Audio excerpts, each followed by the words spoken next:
How's it going? How's it going? Good morning. Oh, wait, it's not morning. It is definitely evening. How's it going? Hi, guys.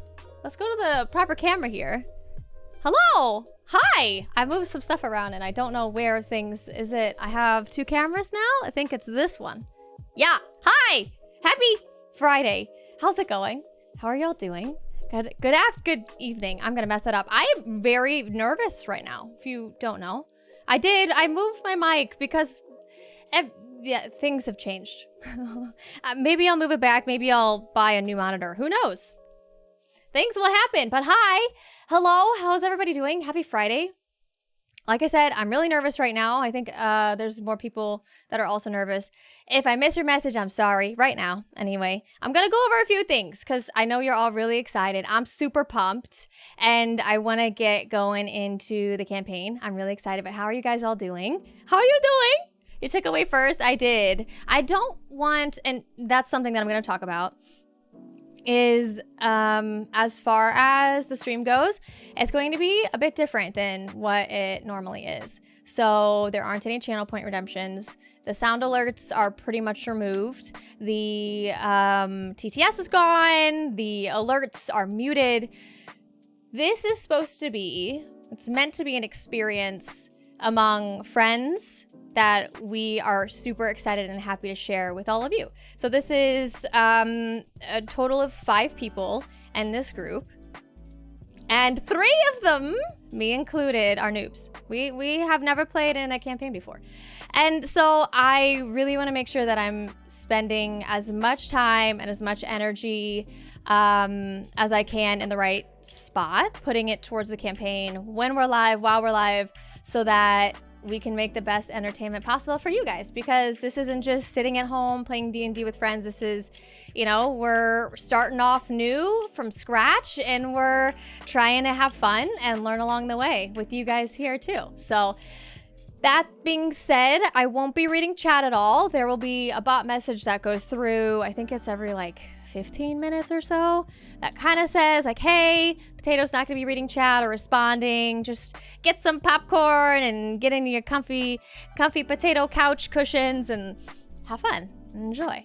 But thank you guys so much for being here. I'm really nervous, like I already said, but I think I'm gonna go ahead and switch over to the main screen and we're going to just introduce everybody. So with that being said, here's a, how about you guys want to hear them first? How about we, does everyone say hi? Hello. Ooh, oh, there they are. Are we ready to, here we go. Here's the reveal. Get ready. Boom. Here we go. Hi. Hello. Hi. How's everybody doing? You know, Good. nervous. Sitting in your home playing D&D. I'm nervous. Yeah. So I think we all know I am Potatosaurus down here. Hello, hello.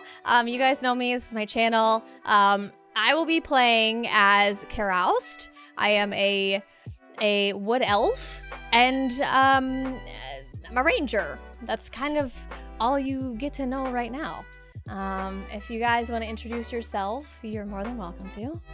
Maybe we can go with the person who's on top of me, Silent. Next. Oh, what? Hi. I am Sad Silent. Some of you might know me as the moderator. Some of you might not know me at all. But you'll get to know me, I'm sure. And what is the character that you're playing? Oh, oops. I am playing Yuki Sato. Am I supposed to describe her, or is that all? I just said that I was a wood elf ranger. So maybe just she's a human rogue. She has like a very dark past, but she's trying to come out of it. She's trying to just kind of travel, see things, search for enlightenment, become a better person. She doesn't want to stay tied to that dark past that she came out of. You know, she's trying to better herself. That's kind of like her whole theme. Beautiful. I love it. All right, we'll do Husher next. I am Husher. You may know me from being annoying in chat, but I'm Husher and I like to do jump scares. And I am playing what I call the Chief Goblin Lord, aka the Dungeon or Game Master. Beautiful. We can do Mother Trucker next. Hey, I'm Mother Trucker. I'm playing Brea. She's a half elf barbarian. Her history is kind of iffy. She doesn't know much about it. She was raised by, this little family that took her in, and now her brothers are missing. She doesn't quite know where they are, or if if they're dead, anything. But this should be fun. I don't. Oof. So a little bit of preface here. Myself, Silent, and Mother Trucker are the noobs that I was referring to earlier. So we don't have any experience in D&D at all.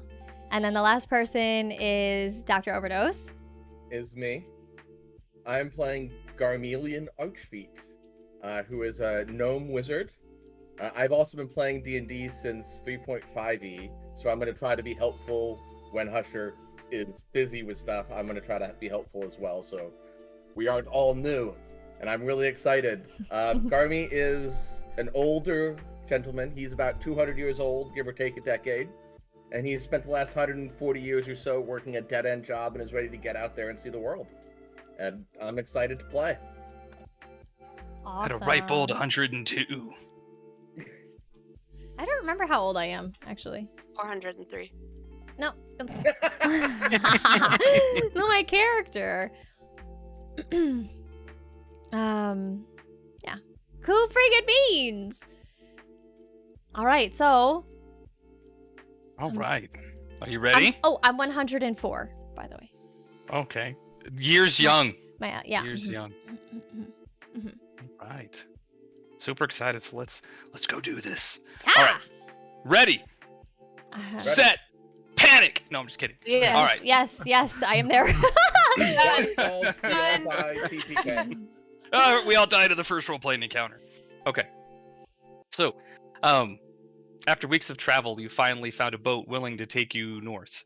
The Lightfoot, a sturdy vessel, a little worse for wear, will be making a trade run up the Sword Coast and has agreed to bring you on as a guard for the duration of the journey.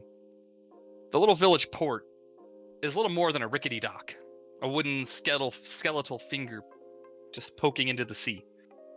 Today it is bustling with sailors and locals loading furs and trade goods aboard the ship. A few other strangers have come into town recently, and each of you glance warily at each other as the captain of the ship waves you aboard. Within minutes, the captain is barking orders and the ship pulls away with the tide.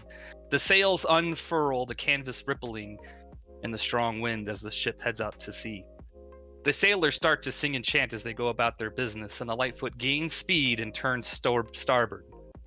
Inwardly, you can't help but feel that your adventures are only beginning, another step along the road to find the answers that you seek. You gaze off into the west as the sun begins to set, the wind whipping through your hair as it picks up and pushes you and the ship onward. And that's how you've all come together, right? You're now joined this ship. The captain has gone to all of you individually, and now you're standing at the rail, just watching the sea on one side of the ship and the coast recede behind you.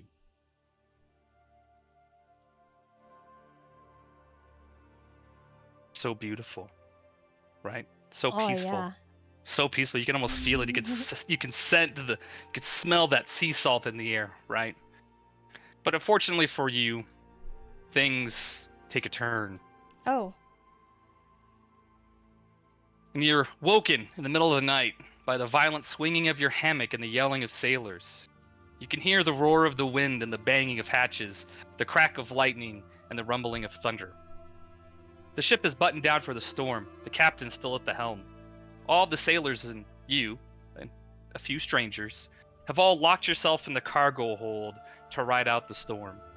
Over the crashing of the waves and the booming thunder, you hear the prayers of the sailors murmuring to Talos or Umberlee, asking for their salvation. A lone lantern swings from a heavy steel chain, the sole illumination in the room. You and the others brace yourselves at a table together, rocking back and forth at the whim of the gods. So here you are, trying to take your journey north, and the captain has agreed to take you on as guards on the ship, and he has other trade stops he needs to make along the way, but a sudden storm has called forth and is now tossing you around the inside of the ship, and it's not safe in your bunk, so you have now buttoned down at a table together. And you can hear the whispering of the sailors. Well, Their prayers. Can we make out what they're saying? Like besides prayers? No, they're really just, you can see them like, they're up against the edges of the cargo holder. They're in their own seats. There's only a handful of them, but you can just hear them praying. Talos, save us. Umberly, be there for us. I think Garmy is probably trying to read or write in a book. Probably not being very successful, and he's trying not to pay attention to everything going around him and anybody else. He's just at his book. Anybody else? He's probably also saying her own little sort of prayer to any god in particular, just to make sure that they make it off of this super dangerous looking ship safely. Karoust Victoria is is probably. Go ahead. Go ahead. Karoust is wood elf, very, very light on her feet, but something about being in the water. Man, her stomach just is really uneasy, and she decides she needs to go find a place to hurl. She's not feeling good. She doesn't feel good. So she stumbles over. The boat's gone out of control. She stumbles along, trying to feel, because her eyes are closed. She's not thinking that she's gonna make it to this bucket she sees. Finally, she makes a run for it. She finds the bucket, and oh man, she hurls. So, one of the sailors approaches the table, walking very carefully, and he says, he looks at you, he's past Kurost on the way, and he seems pretty sure on his feet for such a tempest that rocks the boat, and he walks up to you and he says, "Are you the guards that the captain's hired?" Which one of us is he walking up to? He's just looking at all of you as he asks the question. He's just standing at the table at the end of it, listening to Kurost vomit violently.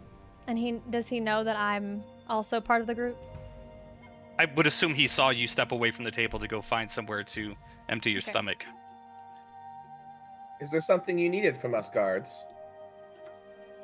We've heard tale of pirates in the area, that they've been through here, so it's good and comforting to know that the captain is aware of that, and he's wants to make sure that everything is safe. There is a substantial amount of cargo on board that we don't want to lose. We'll do our best. And he just looks to each of you, assuming that you're nodding or something like that, right? And then he starts to stumble and walk back towards where he came from, passing Kurost on the way. I hear word of pirate, and all of a sudden I don't feel so sick anymore. I pop my head up to look back at the table to get a good look at who will be doing this job with me, to get further acquainted with their face and what they look like, even though I can't really necessarily hear what they're talking about.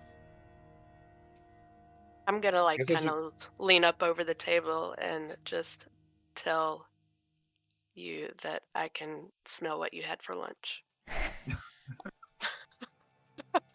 I embarrassingly try to pull the bucket as close to the door as possible and hide my face so no one can see how embarrassed I am. Trying to act like the situation never happened, but also remembering how good my lunch was. Garmy casts prestidigitation and uses it to clean up any stray bits of vomit and maybe cover up with a little faint sort of kind of pleasant odor, flowers maybe. And you see him, he looks pretty standard, looking at him, he has pretty basic travel clothes, no armor, no nothing like that, and he almost always has a book in his hand. Since you've seen him, he always has a book. I feel like Yuki would turn to you. She turns to you in a very comforting way, and she tells you not to worry, to have faith that the gods will make sure that we make it off of this ship alive. Garmy tries not to roll his eyes. Same for Brea. Caroused manages a gesture of thank yous to the table. Couldn't help but notice you rolled your eyes, gnome. You have no faith in the gods? I'm not a religious man. Well, I'm sorry, I don't know you very well. I don't know if I want to tell you all about my religious inclinations. I take it you are religious, and now are going to attempt to convert me to your deity of choice? Just gonna interrupt and maybe suggest that we start with names. We could do that first. I'm Brea. Pleasure to meet you, Brea. Garmelian Archfeet. My friends call me Garmy. My name is Yuki Sato. You can just call me Yuki. And I hear introductions being made. Feel the tide. What is the tide? Is the tide lightening up at all? Am I able to walk back to the table? It's still bouncing, and you know, you can walk back to the table. That's fine. All right, I walk back to the table. I hear there's being introductions made, and I introduce myself as Caroused.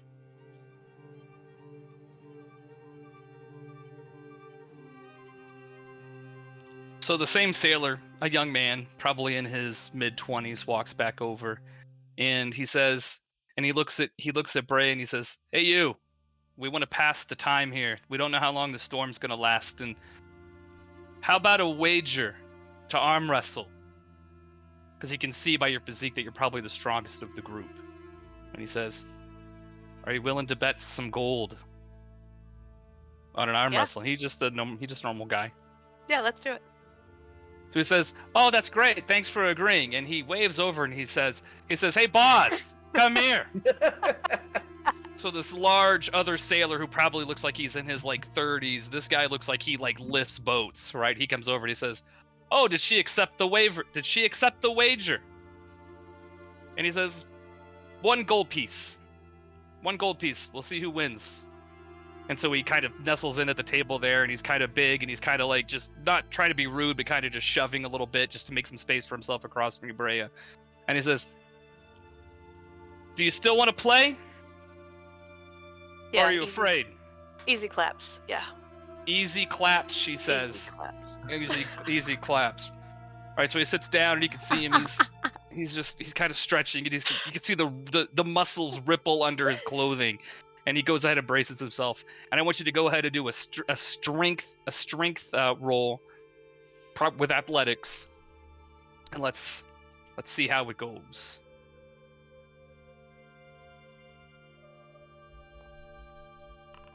Ooh. Ooh. So you sit there evenly matched. And both of you, the veins in your arms are bulging. And then with a grunt, he just slowly pushes your arm down to the table. And he says, and he holds you there and he looks you in the eye and he says, "Looks like you've got soft hands. You want to try again? One more gold. That's 2. You owe me 1. One more gold. You want to try again?" Yeah, one more. So go ahead and make another roll. Ooh. That's much better. It was better that time. So, again, you grip hands and you stare into his eyes, and he just looks at you, and you can see just the veins bulging on his head. And it's not even really a contest this time. You just more rapidly just, boom, bounce his arm off the table. And he says, "Okay. This is the keeper. This is the 3rd time. You've lost a gold, you've won your gold back. One more. Do you want to go one more time? This time for 2 gold. For your ego, yeah. We'll go one more. For my ego." And you could see him just kind of like, you could see the expression on his face change, right? You can see that he looks angry now. One more. So go ahead and roll another athletics check. Oh Wow. yeah. Wow. All right. So this time it's more evenly matched, and your hands grapple and just squeezing and grinding against each other, and then slowly you've pushed his arm back to the table, and he just looks disgusted. He just stares at you for a moment, and then he pulls out his coin purse and he puts 2 gold down on the table and he pushes them towards you. Come back again when you get bored.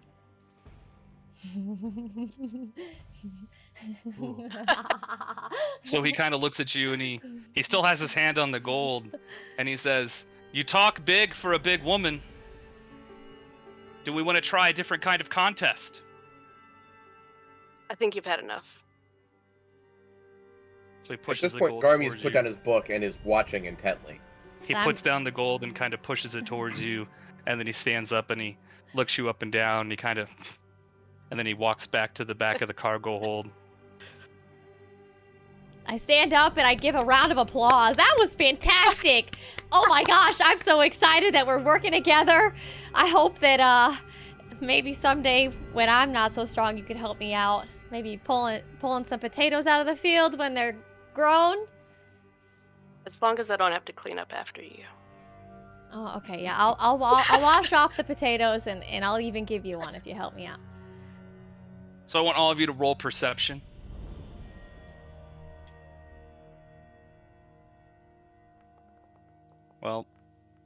Well, not bad. Natural 20. Yikes. Hey, he knocked mine over. Does that count? Your roll still counts. You rolled a 19, Brea, but Garmy got that 20. So, for Garmy and for Brea, you can hear the laughing and the chuckling of some of the sailors at Karast's speech, and you can hear now. Karast and Yuki can't hear this, but what you hear somebody say is, "Isn't it adorable how the loud elf had to have herself cleaned up by the little old man?" And then you can hear them like bust into like louder laughter. We're all still at the same table? You guys are. The sailors are all elsewhere. You guys are back. You walked back to the table, remember? So, Yeah. but they heard you. But I can't hear, but they can. Yeah, you didn't hear them Yeah. say that, Okay, but okay. but those two did. All right. I'm going to turn around and ask him if he wants to repeat himself. Oh, And I pipe in, repeat what? What did you hear? So 3 men step forward out of like the 5 that are down in the hold, and of course, obviously the big man did, right? And he's got 2 other strapping lads with him, and they walk up to the edge of the lamplight, because it's kind of just spilled in the darkness. They said, "We find it funny that the elf is so boisterous and cheerful, but yet was so easily cleaned up by the old man. We know what you are. We've been around the world." How close am I to her bucket? I don't know, probably within 3 feet. I want to grab the bucket and throw it at him. Grabbing a bucket of vomit and throwing them at 3 people. All right, so let's go ahead and do, I would say let's do just you're rocking on a boat. I think that it makes sense to do a strength check, right? So just do another athletics check to see if you can throw and hit them. I mean, are you whipping it like a weapon? Okay, so you're throwing it? No, I want to throw the puke on him. Okay, so absolutely, the bucket goes flying across the room, goes about, 10 feet, hits the large man right in the abdomen, and just vomit sprays everywhere. And then, now... As soon as she does that, I say, "Do you need me to clean you up?" Oh my god, I'm sorry. It's pretty good. I'm going to start So- laughing. I Now- say, I had a turkey sandwich if you can't figure it out. I had a turkey sandwich. We had a turkey sandwich. All right, so now, in a moment, when I set this up, you're going to roll initiative because they're going to charge at you with their fists out. Who? All of us? The 3 sailors, they're going to charge Yeah, all just of you No, at the the table. who's rolling initiative? All of us? All Well, of you us. will, but I need to set up the encounter Yeah, first so okay, you can okay. see. Yeah. Because this is all theater of the mind, right? There's no map for this. At this point, Yuki's come out of her prayer. She's annoyed by all the extra sounds going on. Now she's staring intently at the guards like, okay, I'm in a bad mood. This time, right? I mean, not the guards, the sailors.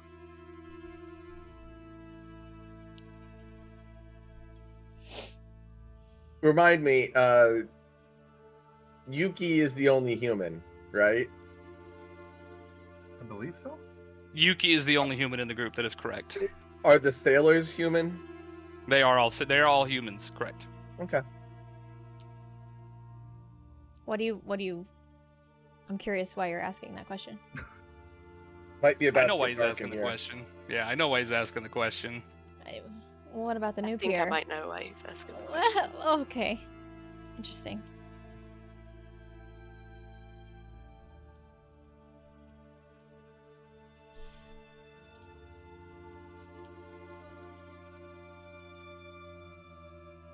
I like how we can just see the mouse is just moving all over the screen.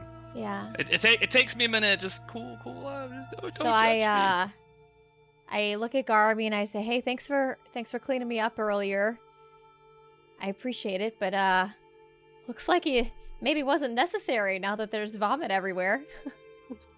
Just kind of laughing in a positive tone. Oh, there's the very big pile of vomit right there, pointing at the sailor. I'm just gonna stand there rubbing my palms because I know it's coming. Bria's excited for it. Standing tall, just composed, unwavering. She has like that deathly stare going on. Like if this goes any further, it's gonna get nasty.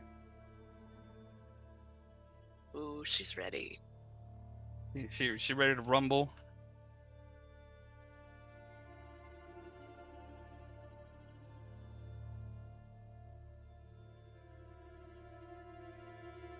So I'm gonna put your tokens down on here. You don't really need them for anything other than just for the the encounter, right?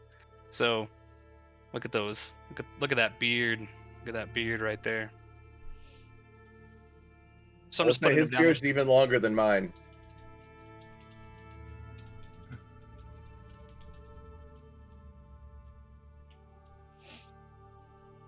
And you should be able to see that, right? You can see your Yeah. tokens on the map.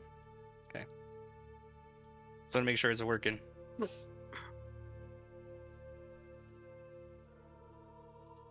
Everybody's clicking everywhere. I'm just putting you in combat for the encounter. Don't worry. Just let us know when to roll. Yep. Just 1 second. Here, we'll make it. It's like a JRPG right now, right? Perfect. Right. I love it. Right. They're named Bandit, but I didn't change Ooh. it. They're really just sailors. Don't worry. You're all good. It's all good. So where is the table in relation to all Middle of the this? room, right? So Table's in the between middle of the us room. and them? Well, we're gonna roll for initiative to see what you do, but the table is Okay. sort of like in between, right? They're coming from the edge of the ship. They're coming into the light from where they walked away. So the Okay. table, I would put the table basically right in the middle, Okay. right? But they're only like 10 feet away, right? It's not a big ship. This isn't like we're not on the Titanic. At least I don't think so. So I would not envision this as the Titanic. All right, so let's go ahead and begin combat. Ooh, let's dance. All right, I'm rolling. so We're rolling. Should have. Yep.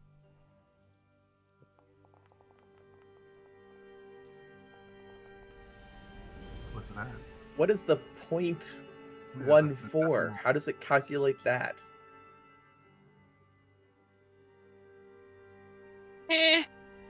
I don't know because it hasn't done that before, so I don't know why you're getting .19s on your dice rolls. We're just rounding up or down. Yeah, I know. Hopefully it's rounding correctly, right? All right, let's do some initiative on these bad mamma jammas. I All guess right, so these It's helpful sailors. because we have two 13s. We have 13.12 and 13.13. It works it out. I know, right? Woohoo! Yeah, I don't know why those .12 suddenly came from out of nowhere. So the first bandit. So the initiative order, I will tell you because I don't think you can really see it on the screen. I don't see a way to share it with you, but I will tell you go to that the combat encounters. it tab shows and you on can there, see it. right? Okay. Mhm. So you can also pop that out if you don't want to have it on that window. If you right click on the icon, it will let you pop it out into its own encounter table so you can see what you're up against, if Oh. that makes sense. Oh, okay. Right. So you don't have to you can have your chat up and pop that out. Right. Okay. So Bandito which is really a sailor, but I didn't rename the token because I didn't want to make you wait for that long. So the first sailor is going to move up, and he is going to try to take a swing at Brea. So he's going to move up around the table, and he's going to go ahead and he's going to try to get it right in the dukes, right? Did that happen because our initiative wasn't high enough? So they got the first... Yeah, I mean, Yuki had a really good high initiative roll of like a 19, right? Okay. I let But him go otherwise, first. yeah, you were like, I don't want to steal all your thunder here real quick. So, I mean, he's just got his fists out, right? So he's just going to go ahead and he's going to go ahead and take an attack at you, right?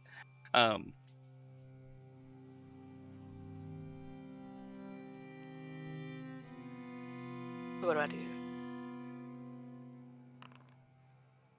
Well, he missed, so he took a swing at you, and you ducked out of the way, and he just like right next to your face, and then he just missed on his first punch. Oh, well, you know. Since How he did that used get all his messed up? fist, I'll take a swing at him with McLovin. Well, it's Yuki's turn in the initiative order, so Oh, I don't get to go after he hit me? Or tried to? He didn't hit you. He missed. he missed. He took a swing at you, and you ducked out of the way, and his Oh, fist just hit man. empty air, and now it's Yuki's turn. So are And we so you're gonna actually wanna- just going for the kill on these guys, on these sailors? There is something called subdual damage to subdue that you can Oh, say that I'm not aiming to actually do a mortal wound.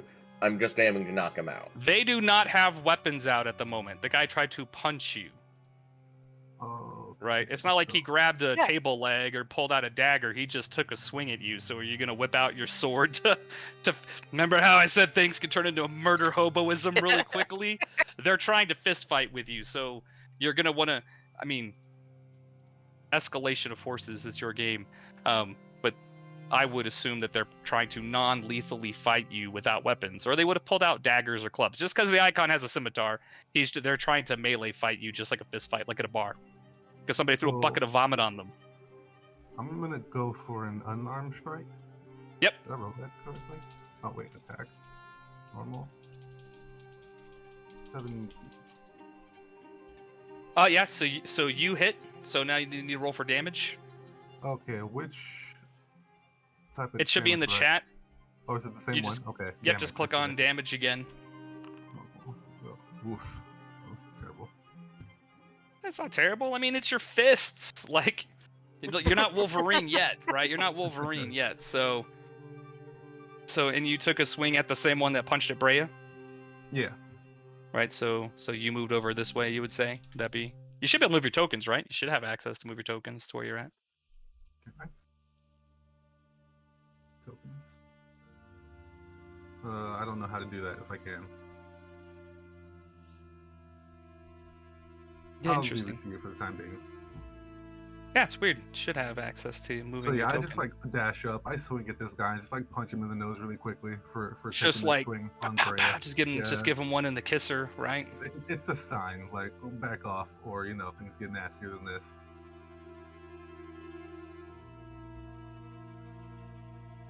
All right, so you hit him for 2, right? So he's taken a little bit of a like right in the nose, right? Bop, just got him like nice headshot right there. So, all right, and now it is Garmy's turn. You said the only light in the room is this candle that's hanging above us. Correct. If I snuff that out, is there enough light for our dark vision? I would say there's still dim enough light for dark vision to work.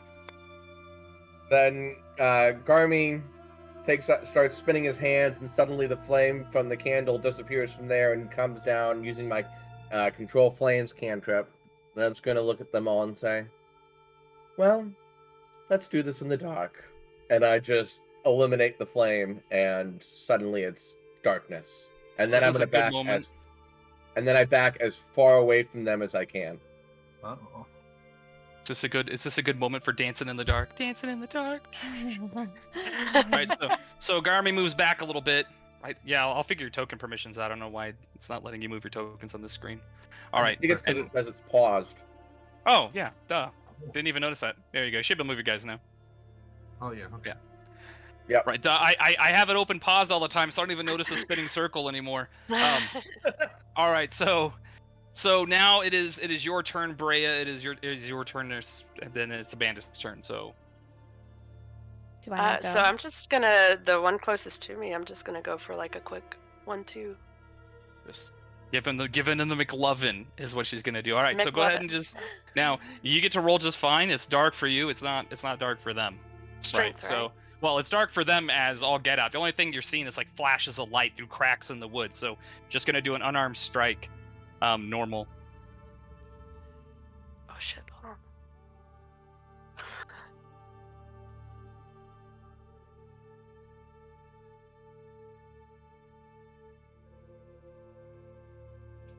I love The old, it. Why is it- the old McLovin. Yeah, just click attack and then normal. Okay. Okay, so you definitely hit him, right? So I mean, Okay. it connected solidly, so now you just need to roll for damage, how much damage we caused him. How do I roll the damage? Just click on the damage in the chat, click on the damage button. Okay. So you hit him for 5, so you got a really good hit. Like, you can almost hear his, like, jaw dislocate, like, as it goes in and out of socket. And that would hurt. Just got suckered, like, right in the face. Just BAM! You can't even see it. Yeah, he just got hit out of nowhere. Like, what the hell just happened? Oh, like, you it's know just, what? I I mean, have a because for them, question. they're just humans, so they don't have dark vision. Oh, I see. Never mind. That answers the question. You Yeah, are also you're gonna punished have by this. disadvantage when you attack next on your turn, Yuki. Sorry. Ouch. That's okay.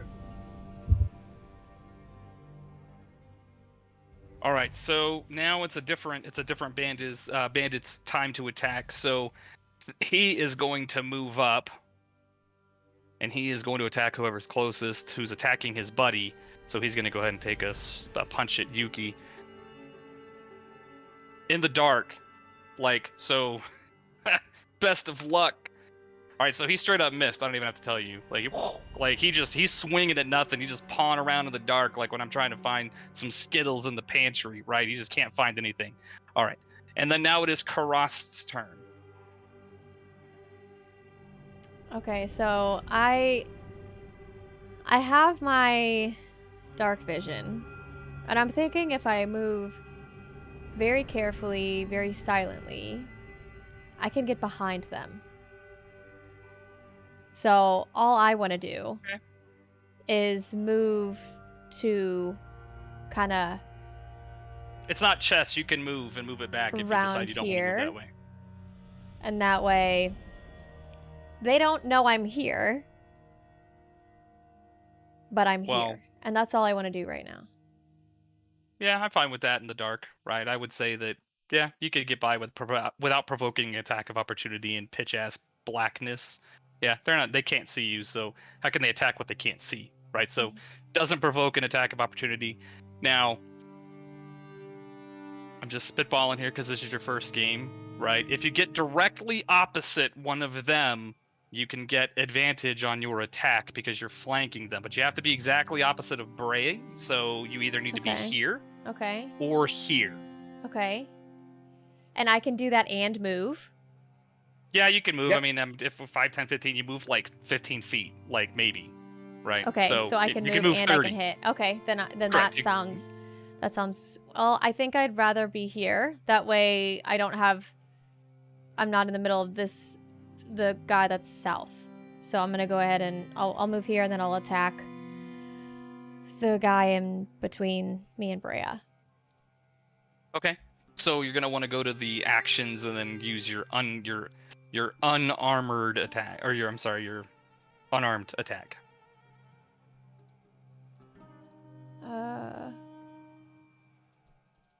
That poor guy, the big guy's getting just like ganged up on in here. It's like in The Rock, right, in the movie when they come out of the shower room and they're coming up out of the floor and like all the soldiers are around him. Oh, I don't know why it's not working. it is working. It is? You click it and You have look to at see the chat. chat. Yep. Okay, sorry. Here, I'm gonna go ahead and delete some of those starting from the top just to My clean bad. it up a smidge. Oh, it's all good. Okay. There you go. So now So Yeah, we're he's gonna do working. attack. Ooh, okay. Cool. Not bad. So Natural 20. you absolutely cracked him in the back of the head, you dirty fighter, in the dark. Didn't even give a chance. And so now you just roll for damage. I was gonna say she had advantage, but she Yes, didn't need it. She didn't need advantage. Yeah, I noticed that on the roll too. Like because they're in the dark, like you get advantage. They can't see you, right? So you automatically you're flanking, so you would get to roll 2 d20s, but you don't need it because Okay. you rolled a Yeah. 1d2. Okay. You already rolled a natural 20, right? Not Okay. a 20.19 or whatever's showing up. So now you just roll for damage in for 1. All right. Not bad. Nice. Okay. Now it is Bandito 3. In the dark, yeah, he's only gonna be able to move, like he can't see that far, so he's stumbling around trying to find combat first of all, because he would have seen before the lights went out. This was about where Yuki was, right? Kind of move that way. He can't see you for sure. It's just too dark for somebody who doesn't have dark vision.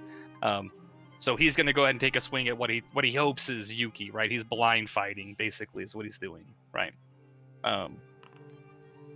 Oh, okay. So don't let that worry you. All right, don't let that worry you. So he hit you for 3 hit points. He actually got lucky and just like kicking and lashing out in the dark. Yeah, with disadvantage, I'll be honest with you. I mean, he rolled like a 19 with disadvantage. Nice. So Okay. yeah, so that means his other roll was an actual 20. So he rolled a 20 and a 19. Wow. Yeah. This is the good one. This is the good bandit. Yeah, so he just, straight up reached out, probably caught you in like a rib or an arm or something, right? Just. And that was a good, solid, meaty hit. Like, you guys heard that over the thunder, in the dark. Do that, do my health points go down? You just change your character sheet. That's his hit point. Well, I see their hit points. You could just update it in your character sheet. You just change your max from, you change it, you're good. So the All right, dot 14, I think, is my dex. I think it's our dex. What was that? Sorry. The dots, the point numbers, it's our dex. I just figured it out. Oh. Yeah, because I have to configure the tokens to show the HP attribute. All right, so this guy's still up, so he's just going to go ahead and take another swing at Brea. He knows he's in the dark. He's just reaching out to where he thought, she was previously. Hang on. Let me look at your character sheet real quick. All right, so he hit you in the dark. He lashed out. And he rolled, let's see, so his damage for you is going to be... He hit you for 5. So he straight up just grabbed onto you and just like headbutted you in the dark and just hit you for 5 hit points. I think maybe you have vomit yes, on you now. Brea. He hit you for 5, yeah. Now you smell like vomit and you got headbutted by a very angry guy. Fun times. They might not be able to see, but they'll definitely smell now. They're having some lucky rolls, I'll tell you that, in the dark. They really are.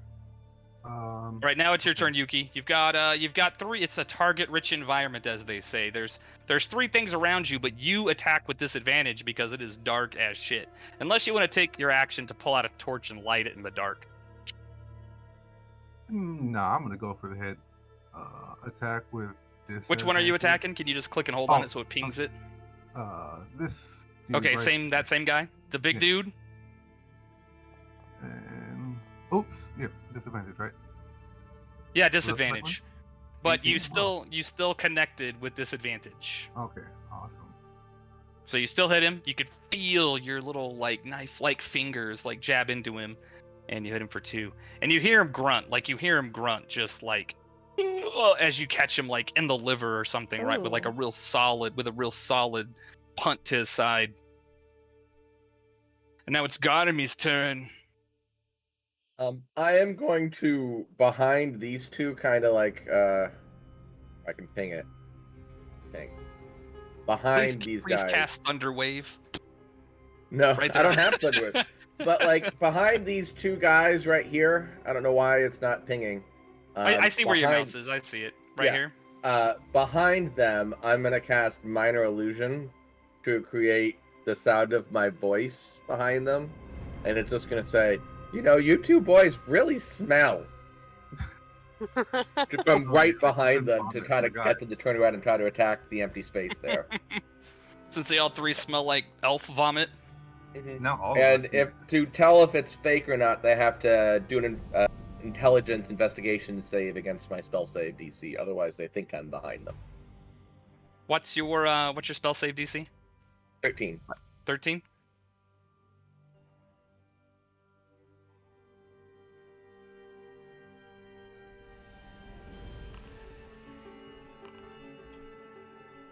Yeah, this guy,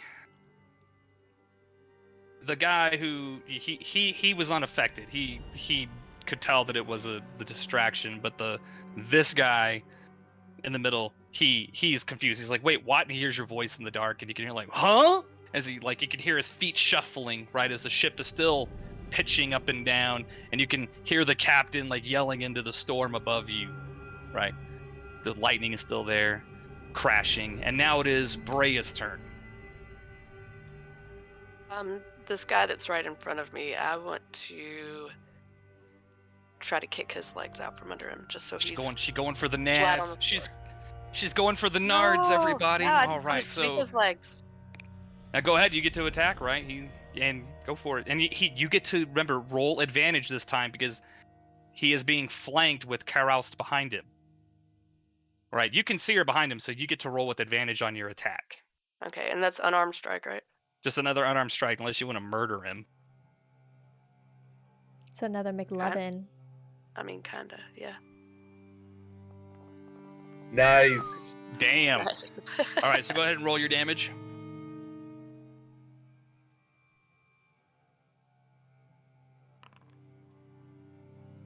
So what I picture is you're there in the dark, and he can't really see you, right? He knows you're there. He connected with you, got you the headbutt.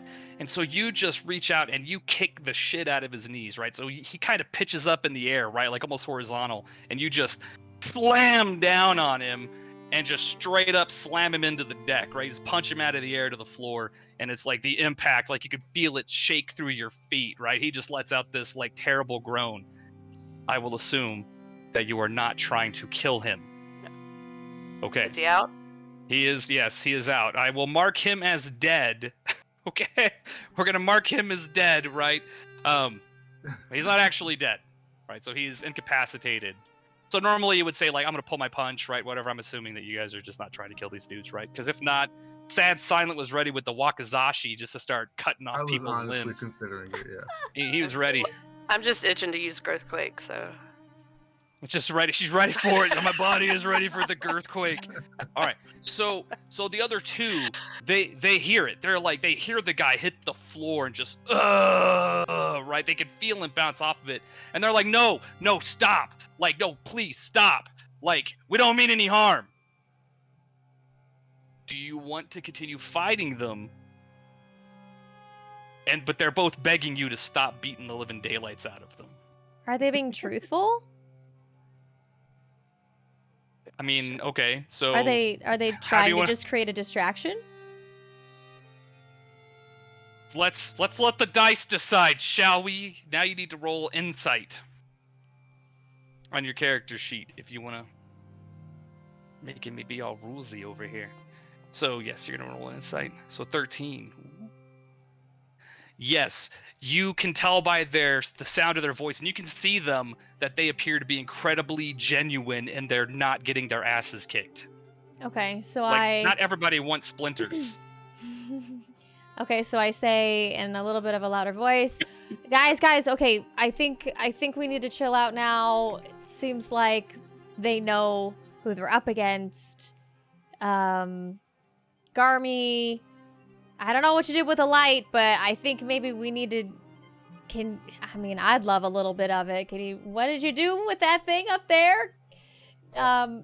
Unless there's a source of flame, I can't bring the light back, but I don't have matches or anything, but can it say that I have matches? I don't have it in my inventory, but if someone has matches, I can bring the flame back. So we'll end this piece right here, right? Boom. Okay, you guys win. You're the winners. Goodbye. Everybody's wiped off the board now. All right. So they fade back into the after dark. them that they can bring me ale after they've cleaned themselves up. Wow, you are sassy. Savage. Sassy. Savage. Wow. So one of the young sailor, the first one who brought you in to play the game, right? Where you won your 2 gold. So make sure you update that you have 2 more gold on your character sheet, right? he comes over bearing a flint, and he gets onto the table very unsteadily and like lights the flame again. And so, you could see, I mean, obviously you could see Yuki couldn't see anything because Yuki blind, but now that the lights are on, Yuki can watch them like pull their big, heavy, 275-pound guy back over to the end. They start kind of treating his wounds. And I mean, you can see where he hit the floor and like the boards are now warped, right? From hitting it so hard. Like they're splintered from how you like pummeled him into the pavement. Once they Right. have the flame lit, I'm going to use my control flames to make it brighter for an hour. Okay. So now the room is, I would say, the cargo hold is not a very big ship, right? It's now fully illuminated. You can see that there were, 5 of these guys. The one big dude is being treated. He's waking up. He's all groggy, like, what happened, mate?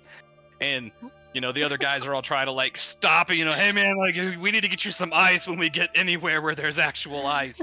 But they he's, like, obviously cowed. He's just sitting down, and he's breathing heavy, and he's, like, just holding onto his side, like, oh. Because, I mean, you pummeled the crap out of him. Okay. So what are you guys doing now? I have a quick question. I have a quick If answer. I wanted to do something just like quick, stealthy, and like low-key devious, like let's just say tie someone's shoelaces together so they trip, would that be sleight of hand or would that be stealth?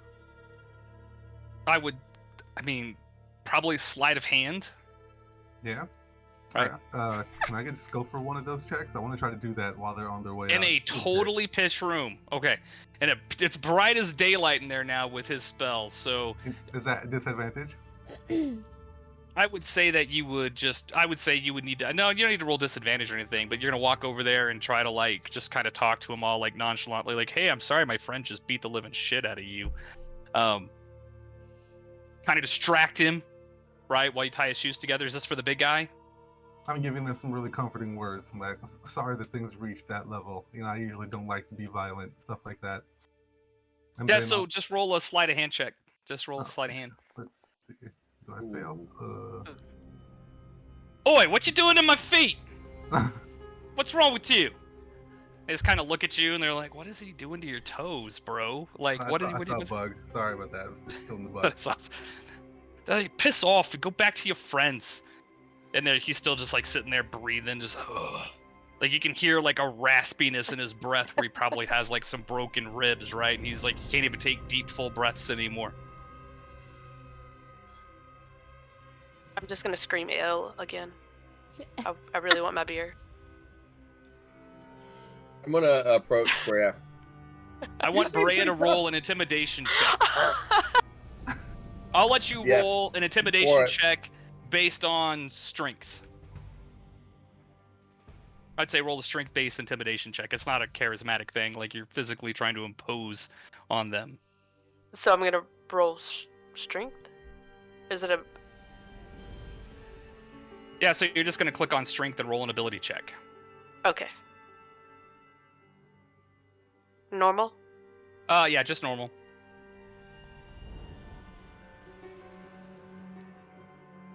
Your proficiency in intimidation by chance?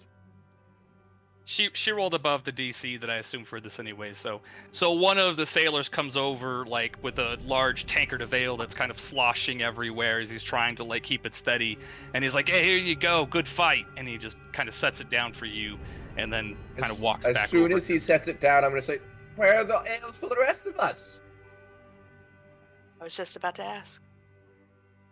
So he looks back at you, and then he shrugs, and then he goes off and gathers 3 more tankards out of one of the barrels and brings them over and sets them down. Doesn't say anything, just kind of looks at his feet afterwards and kind of goes back over to his friends. Thank you. Ever hurts to have decent manners even after you beat the piss out of someone. Oh my god, we're dicks. They kind of are. What a bullies. You seem very strong, Drea. You seem very strong. I told that, yeah. I'm a little bit uneasy about everything that happened and thinking how such an awful day on this boat, from being seasick to now we're in a fight. starting to wonder what our future's gonna look like. And I'm wondering if maybe a little bit of insight into the past would help me figure that out. So I look at Brea, who's someone who is kind of an instigator in my opinion, and I ask, where'd you come from? What's your history? What's your backstory? Got anything interesting I need to know about? Nothing too much. I'm gonna go over and pick up Kara's bucket and hand it back to her. What a good The thing. old puke bucket. Yeah, I'm just gonna give it back to her. And be like, no, not really. Just searching for my brothers. That's all. Oh, you have brothers. How many brothers do you have? 2. 2 brothers. Mhm. So you're a family kind of person. No, Oh, okay. just them. Okay, so I'm kind of noticing that maybe I'm hitting a little bit of a nerve, or maybe it's too soon after a fight, and I take my chum bucket and I put it back over in the corner where it originally came from, and take a seat back at the table. Don't forget your ale. Wash Not the even taste out of your throwing up. mouth, I'm sure. And she's just sitting there. She's cleaning her knuckles off because she got some puke on it from hitting that guy in the face who was covered in vomit. So that's all she's spending this time doing at the moment. I'm gonna ask you what the deal with the soldier shoe was.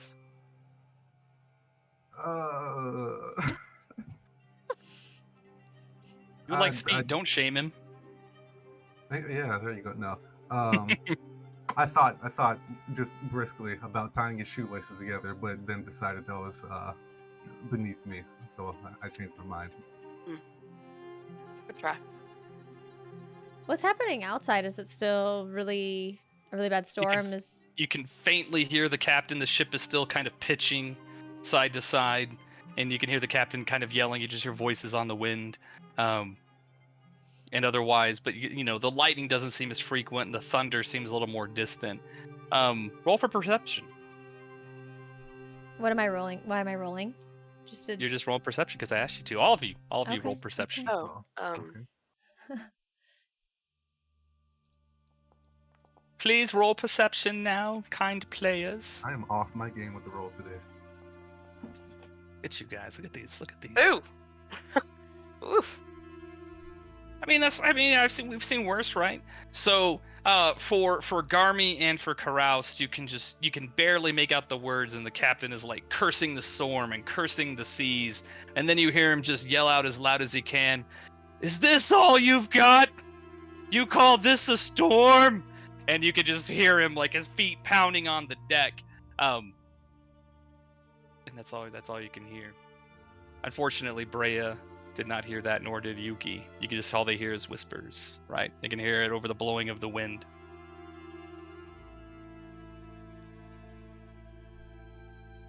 I'm gonna look at Brea. I said, "You're quite strong, and I thank you for your intervention there. Those jackasses were quite rude. I'm not that good with my fists or weapons of any type, but I have my tricks, and I do need people to watch my back. And you seem like a good person to have watching my back, so thank you." No problem. Just stay out from under my feet. You want? I'll climb on your shoulders. I can ride you into battle and we'll destroy our enemies. He gives a grin here. that clearly says he's making a joke, but maybe there's some seriousness to it. Just right here. We'll see. You can be my conscience. I'm afraid I'd be a terrible conscience. So is mine. So I noticed that. And while you're talking, I was gonna say, while you're talking, one of the sailors comes over and he breaks open a loaf of bread and gives each of you a chunk of their bread, and then he kind of goes back to where he came from. I thank him. Is this Thank you. just somebody that was downstairs, or is this one of the guys that we were fighting? It was the first one who originally got you to do the bet. He wasn't part of the 3 that fought you. Okay. Boz is the name of the guy that fought you, that you pummeled into the boards. It's a lot of that's a lot of bread to have. Is the bread safe to eat? I will tell you, yes, the bread is safe to eat. Okay. I'm not trying to poison you. What kind of world do you live in where I everybody's trying to mean, murder you? Well, we did just It's a good get question. in a fight. So Garmy and Brea are talking, and I kind of feel like, who's this other person? So I go over to Yuki, and I'm like, okay, well, maybe we should team up. What do you have? I can see in the dark, and you can't. So what do you think about that? Well, hopefully we don't find ourselves fighting in the dark too often, but considering we are already guard teammates, that sounds like a pretty good idea. And Yuki takes a bite of her bread, and she slides her ale across the table to Garmy, who asked for him in the first place because she's not much of a drinker. Like, feel free to take that. Considering that, I'm assuming they brought us all the same size mugs, and my mug is like almost half the size of my body because I'm a tiny Yeah, you're gnome. like a baby holding a 2-liter, right? Yeah, Like, so, and now I have another one. Garmy's probably going to be a little drunk by the time he finishes both of these, and he does not care. So over time, as you sit there and you eat and you chit chat, you can feel the boat starts to rock a little bit less. And some of the sailors, other than Boz, who's sitting there still holding his ribs, now he's been wrapped in bandages, right? They start to go about the ship, and the captain comes stomping down. He's just soaking wet, right? His dark beard just plastered to his face. One of the other sailors seems to have taken over the wheel, and he walks back and he grabs a tankard of ale and fills it up from the ship's stores, and he just quaffs it in like one go, just go, go, go, go, go, go, go, go, and he puts the tankard back down, and then he stomps past you, and he finds the spot on the floor where Boz got beaten to the pavement. He's like kind of bounces there for a moment, like, storm is stronger than I thought, and then he just goes back up to the top of the goes back up the stairs up to the top of the ship, back up there to the wheel. And so that ends that portion. Right now you guys all disappear back. It's calmed down. You go back to your hammocks. So make sure you update if you took any damage in that combat. Go ahead and update your. I know obviously Garmy's like, I was in the back I'm in the rear with the gear. So make sure you set your hit points back to max. That way, you're getting a long rest in, as they say, right? So you're at least 8 hours from your journey. You're taking this time to meditate if you're an elf, right? Make sure you set your hit points back to whatever your max is. And Brea, also make sure that you give yourself those 2 golds, so to speak, from the arm wrestling fight that she won against Boz. He's a sore loser. Oh. He was a sore loser. I mean, especially when you threw vomit on him.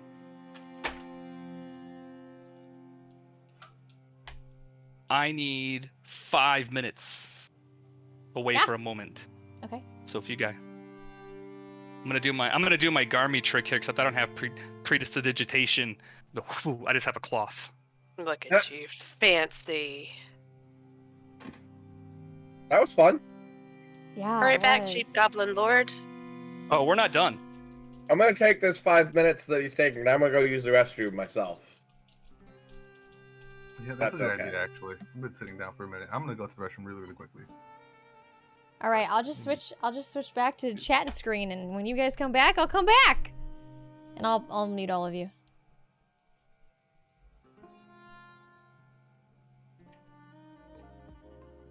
Okay, well there you go. There's the first part of that.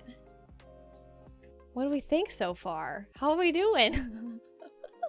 What do you guys think? Hi, welcome in everybody who's new, by the way. Gritty, thank you for that resub. I really appreciate it. I'm not sure if you're still here, but thank you so much. Dragon Shifter, thank you for the follow. Welcome in. You guys are great. Oh, thank you. I'm so happy you're enjoying it. I'm so happy you're enjoying it. I'm enjoying the immersion of listening in. Nice. I love it. Just continue the story without them. I mean, half of the party is not here, so no thanks. Holy wow. Yay. I'm glad you're enjoying it. It's going really great. So fun watching you all together. Yay. Yes, we're D&Ding, Gawky. We are. Like when you snuck up and punched the guy in the butt. I didn't punch anybody in the butt. Well, I guess I kind of did. I totally punched that guy in the butt. I totally did. Who knew your first D&D campaign would start with vomit as a theme? Yeah. Who knew? It, I guess I'm very much so I get really seasick. So it's kind of the first thing that came to my mind of like, if I'm in this ship that's like moving back and forth, what am I going to do? Probably vomit. Probably vomit. Move all their furniture around before they come back. Perfect. Yeah, I'm so happy you guys are here hanging out with me. I really appreciate it. Just a little reminder, if you weren't here at the beginning, the bot will be putting into the chat every once in a while, just that I won't be responding or reading chat. I am actually reading chat a little bit, but I won't be responding to anything in chat. I'm trying to put all my focus into the campaign right now, but I'm really happy that you're here and you're watching and you're hanging out. And if you are interested in chatting, I'll be back on Monday with regular gaming and chatting and all that fun stuff. And Erica, I wrote that down on my list to add in a character sheet for the class and race of each person. I have in my profile who each person is, like the name of the streamer, or sorry, the name of the person and the name of their character, but I will make something different that says their race and class. That's a very, very good idea. Thank you. How are you, Greedy? Hi. Made it just in time for the bathroom break. What's up, Tord? Hi. I'm liking it a lot. It's definitely, Bray's a fucking badass. She's kind of a dick, and I'm just over here like, everybody's really mean. What do I do? But yeah, I'm really liking it. It's hard to remove my day-to-day thinking brain and insert like, oh, you have night vision and you can move really far, and this person has these qualities, and like it's hard to transition that. Am I going to do an accent? I haven't figured out what my character's accent is yet. I haven't quite figured it out. By the way, I can still hear everybody. Whenever you're ready, just let me know and I'll switch back. I know Husher's not back yet, but oh, I can't hear you, Dr. Overdose.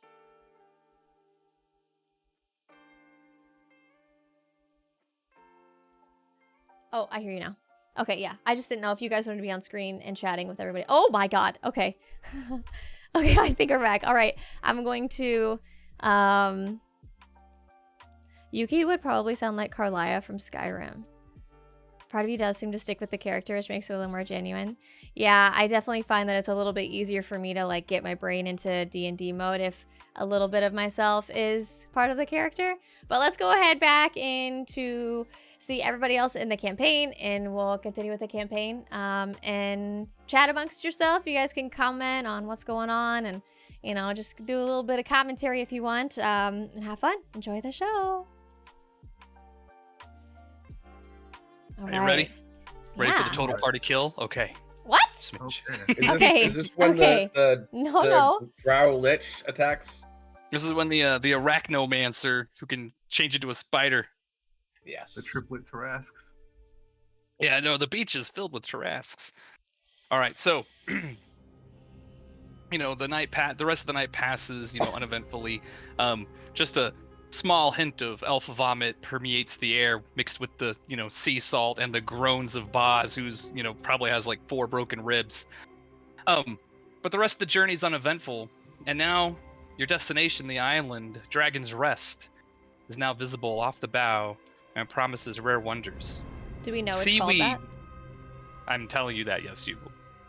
Yes. Okay. You know it is called Dragon's Rest. That Okay, is the first on your way to the north. I was just making sure. That's dope.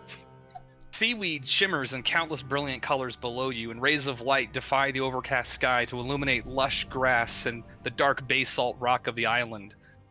Avoiding the rocks jutting up from the ocean, your ship makes its way towards a calm harbor perched on the island's north side.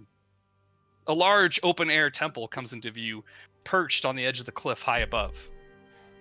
The ship drops anchor at the edge of the harbor, and 2 sailors row you ashore. You have plenty of time to admire the towering statue at the center of the temple, depicting a wizened man surrounded by 7 songbirds. A what? A long path winds up the cliff from the beach. What was the... a wizened, like an old man kind of hunched over, right? Oh, Wizened. okay, okay. A wizened man surrounded by 7 songbirds. A long path winds up the cliff, the side of the cliff to the temple, dotted along the way with doorways cut into the rock that you can make out from the boat. The sailors set you ashore on a rickety dock where a large rowboat is neatly tied. They point to the base of the path and they say, "Hey, good luck. You know, we'll be here for a little while unloading everything." And then they start to row their way back to the ship. Your visit to Dragon's Rest begins. Do I know anything about the person in the statue? Yeah. Roll a have a history check.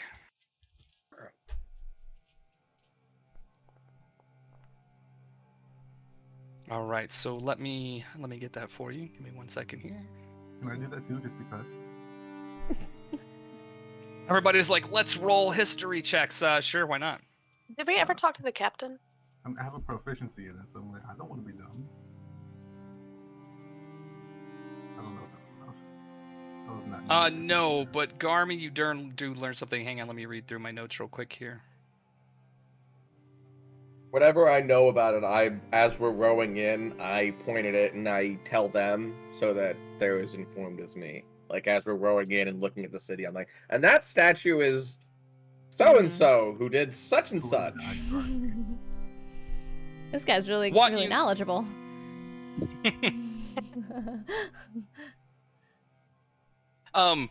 You remember that in the past, the wizened man itself doesn't strike you as something that it in itself is special, but you remember that from your history, that Dragon Rest was an ancient site where it's rumored that hundreds and hundreds of years ago there was a large battle of dragons that took place on this island, and that statue was a marker.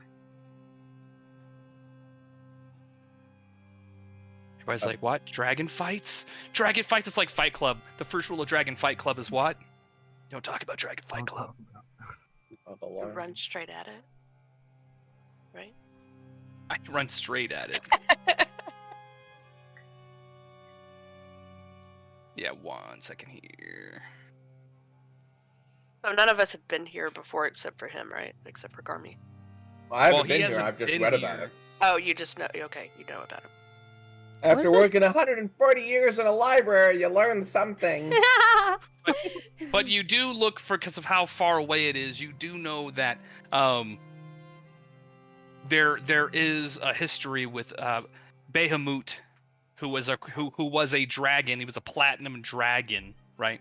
And it looks like it's his statue, but like when he took mortal form, right? Took a human form, and that, you know, from your your scholastic work, that it's most likely a statue of Bahamut, and the canaries are the gold dragons who would fly around with him because he was like a mighty platinum dragon. So the birds are actually supposed to be there, symbolic of the gold dragons that would follow Bahamut. Now, for lore purposes, because I know you guys don't know all of this, in D&D, generally, especially in like the Forgotten Realms where we're playing, right? Chromatic, there's 2 things. There's chromatic dragons and metallic dragons, right? And normally chromatic dragons are bad. Black dragons, bad. Red dragons, bad. Blue dragons, bad. Metallic dragons, those named after some type of metal, like platinum dragons, gold dragons, bronze dragons, they are generally good.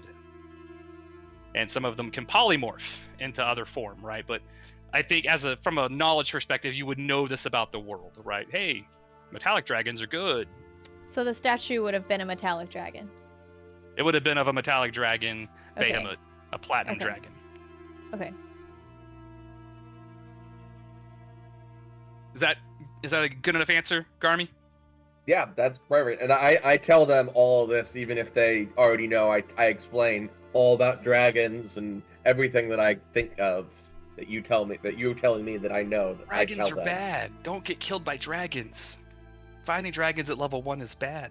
Freya, if we find a dragon, I'm gonna hide behind you, okay? I'm gonna hide behind you. You can't sit behind me. I'm tiny. We'll try. Now so the path itself is pretty narrow from the beach. You know, it's like several yards away. Let's say 30 yards away. Excuse me. What order is the party marching in? No Probably in in the middle front. somewhere. Nope. So what I'm order at least the of third person back. I don't want to be the last, but I don't want to be the first. I'd probably be like the third person in line. I probably look a little too aggressive to go first. Is that a bad I thing? mean, Yuki is what is it called, proficient in perception, investigation, and insight. Just a little bit. So I guess I could be in the front. Okay. Okay. I guess Next. that's enough reason. I just need to know what your order is. I'll be third. So Yuki first. Kurasta Brea second. Brea can go second. I'll 'Cause I'll let Garmy up on my shoulder to save his little tiny legs. There we go. I like that. I'll You get walk to on. move it- I'll And I'll walk in climb the back. up and sit on your shoulder. Yeah. And then you're going to be third, Karost, is that correct? Karoust? Yeah, caroused. I'm a ranged weapon. Or ranged damage, so that makes sense to me to be kind of towards the back. We're going to switch scenes real quick here, right? Just for flavor, get some more music, right? So, let me bring this back up because I keep forgetting to pop stuff out.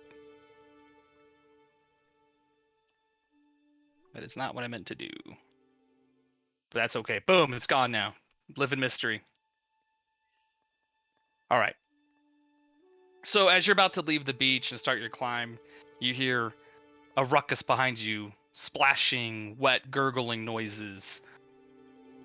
3 figures shamble up from the water's edge about 30 feet away. They're dressed as sailors, but their skin is gray and they look like they were drowned. Seawater just kind of drools from their mouth and off their wet hair. And you can see that they look like they might be sickly in color, like I said, gray and green. Do they have any weapons on them? No, you do not see any weapons on them. But they are shambling towards you. Are You don't they recognize them from the ship, right? No, you don't recognize them from the ship. They came out Are of the water they- behind you. are they injured in any way? Other than looking like they were drowned? Do they have any bruises or blood? I would say go ahead and roll perception. I'll tell you what you see. But ask, how do they look? But I'll let someone else roll. Oh, all of us perception? Oh, everybody? No, I mean, we just take Yuki. I'm assuming, Yuki, you're going to tell them what you see. Oh, sorry. Right. I just rolled. So, Army is So, looking no, up it's at the fine. sky. He's not looking at this. He doesn't even see it yet. right, so you've heard them come out of the water, and what you notice is okay. they they don't appear to be breathing. You can hear like really low, right, as they just kind of are shambling towards you. They look unsteady on their feet, but they look dead, but walking.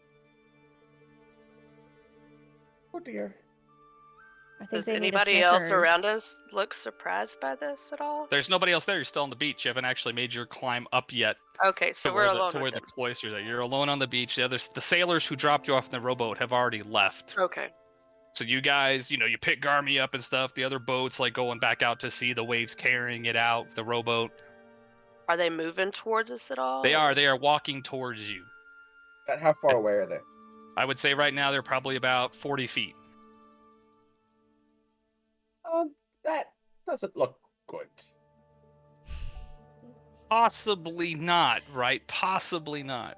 Do we know approximately are they all the same age? Do they look like they're all the same age? Are there any children or elders? Nope.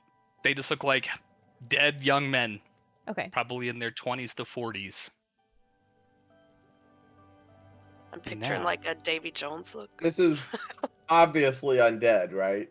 Yeah. Yes. They appear to be undead. They are not breathing, shambling towards you, gurgling seawater coming out of their mouths, running off their Yeah. bodies. They didn't come back from a swim. Do I have a clear shot at one of them? Yes, you would have a Line clear of shot sight. at one of them. I will go ahead and just cast Ray of Frost, just try to take one down and see how much. Yeah, I'll it let you have does. surprise. Give me 1 second to set up the encounter. I'd say it's a good opportunity for surprise. And while you're doing that, I'm gonna let him down off my shoulder and pull out Girthquake. The Girthquake. Well, we're gonna do that next because I'm saying I shot it from your shoulder. I shot the Ray of Frost while on your shoulder. Okay. where's your quarterstaff? Probably on my back. You knew Or- that was a trick question. My walking stick, really. And I'm not walking right now. More of a cane, right? More of Yeah. a cane. So I'm just gonna put your tokens on the map here again, real quick. Right. Oh, look, hang on. We'll do it live. Bam. He's on top of you. Right now, Yuki is here because Yuki would be in the back, or well, what was in the front is now the back. So now you They're have coming from behind Cross us. here. So they're gonna be coming from over this Oh. direction. I'll put them on the map in a second. Plot twist. You got bamboozled, son.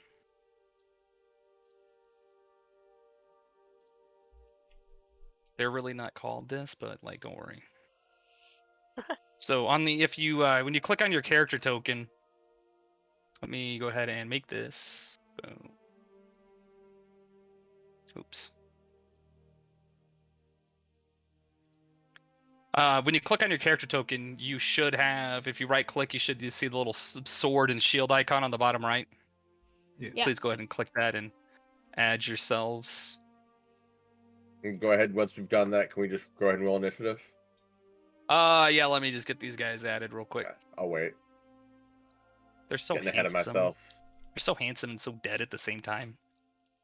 I mean, their clothes are obviously bedraggled, right? There's like tears and rips in their clothing, and you can see the skin through them. They're not healthy, right? Like these are not people you want to come to your like kids like birthday party. You know, to me, the unwanted, like they're not cool people. Oh, cool. 39 feet. We're gonna bump them up a little bit here. If I can click on buttons, right? They're about here. Or we can make it. We could do the real verisimilitude down here. We can just put you. Look, they're coming out of the water. Boom. Boom. Boom. Boom. Boom. Boom. Look at that. Oh. No. You don't go there. Don't go there. Right there.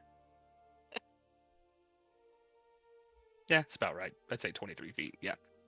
So which one did you target? Actually, so we're gonna go ahead and do surprise. You get surprise on the first time. So let me go ahead and start it. So go ahead and roll your initiatives.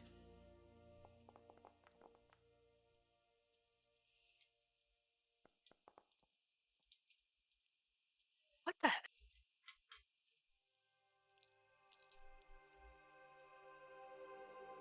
I mean, Oh, it could have been wow. worse. Could have been Yeah, worse. no, Same it couldn't have been worse. But I'm gonna give you guys surprise on this first attack, Does right? that On this first round. Um, So they don't get a turn. Oh, Okay. So I'm not gonna change their initiative order. I'm gonna use what they have, right? So they all are gonna go after you. You guys get surprise. What if they're good I will- people? They Okay. aren't. so They're undead. I'm They're sure that they zombies. have How do you know? families, right? They're family people. How do you know that they're Oh. good? That they're bad? I mean, I know that they're bad. So they I just mean, are. Okay. generally They undead obviously- or generally They not just good. look like they're undead. They are literally drooling seawater, have seaweed hanging off of them. Their clothes are all torn, and they're Okay. kind of shambling towards you like I had too much pizza. This is a general rule. I don't trust soggy people. Oh my god. Oh yeah, I'm sorry. I need to fix this. Karast is actually like here. Mm. Right. does the surprise you were- mean we have advantage or not? No, surprise just means that you get to go first and they get to skip. You get to go twice technically before they do. Okay, I got you. So And I'm so just after gonna you go through your throw- first turns with you guys going first, I will then roll their initiative and they will go in that order from then on. I'm just So gonna throw this is a your first dagger. opportunity to get like 3 hits in because they don't get to do anything first. But they aren't in the water right now. They're on land, right? They are shambling towards land. Yes. They're coming. They came out of the water behind you. So yes, they are Okay. literally on the beach behind you, 20 feet Okay. away or so. Okay. So Yuki, you are going to move up there. Yeah, So do just to throw do a we have dagger. our Are you weapons throwing out the now? dagger or? Yeah, I was Are you throwing throwing the it? dagger. Throwing a dagger. Okay. So So which we one all- did you target? The first one on the left. This guy right here. Yeah. All right. And we all have our weapons out now? I do Yes, not. I mean, I generally play, and I think I told you this, but you may have forgotten. I let you take your weapons out as a free action. Okay. Like, you can't Garmy take has your not weapon taken out his and like quarter pull a staff out. lever, but you can take your weapons out kind of free. I'm not going to make you like. Technically, Okay. you would lose time for that, but yes, Yeah. you now have pulled your weapons out. You rolled and you hit for 7. Okay. You did in fact hit, so all right. Hang on, let me fix this because apparently this is out of order here. Hello, go back up here. We're gonna skip this. Hold on, we'll do this next. I gotta move this through. All right, Garmy, your turn. You got surprised, so you cast Ray of Frost. Yeah, I'm gonna go for a different one. I'm gonna go for this guy in the middle. Middle guy. Okay. Oh, come on. Let's see. 14 to hit. You hit. Good hit. Just like ice them over. See his skin turn all frosty. His clothes start to freeze to his chest. 2 damage, 2 cold damage, and his speed is reduced. And then after I shoot that, I jump off of Brea and get a good 40 to 50 feet away from them if I can. I mean, do you consider Or 20. climbing off a person? Would you consider I was climbing just off a saying person? jump off. Well, if you jump, then it's like. It's, I'm just I'll gonna roll let him for it. down. I'm just gonna. yeah, put him down. I would say that you can, like, if you're just gonna take your move, because you move what, 25 feet? Yeah, Right. 25 feet. Well, since this map isn't So to if I scale, take half my so- movement to get down, I'll just move another 10 feet or so. Yeah, Or like back 5 over feet. here somewhere. Yeah, just want to get a little further away from them. I want my You sh- meat shields in front of me. You should be able to move your character token, right, to where you want to go. There we go. I just want to get the others in front of me. Sure, because that puts the zombies at about 35 feet away from you. That's right? perfect. That'll be fine. They don't move that fast. They're not fast. Well, and one's All right. even slower. Yeah, one's even slower now. All right, Karas, it is your turn to go. What are you gonna do? What you gonna do? The zombies are coming for you. I'm gonna... They're hungry. I'm gonna aim for this guy in the middle. Little guy. Yeah, and I'm gonna just get my bow out. And use my bow.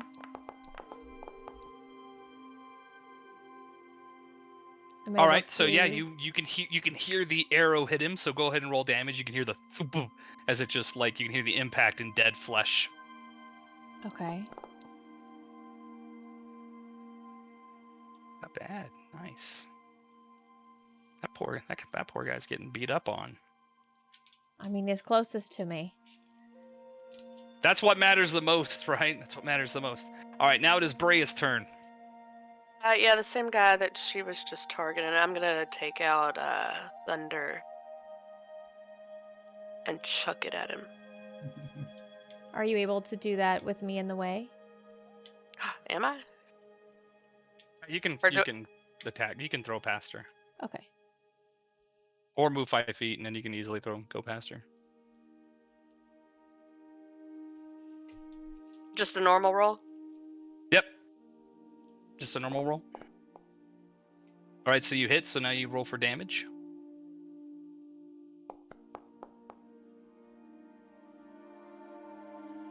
Six. Okay.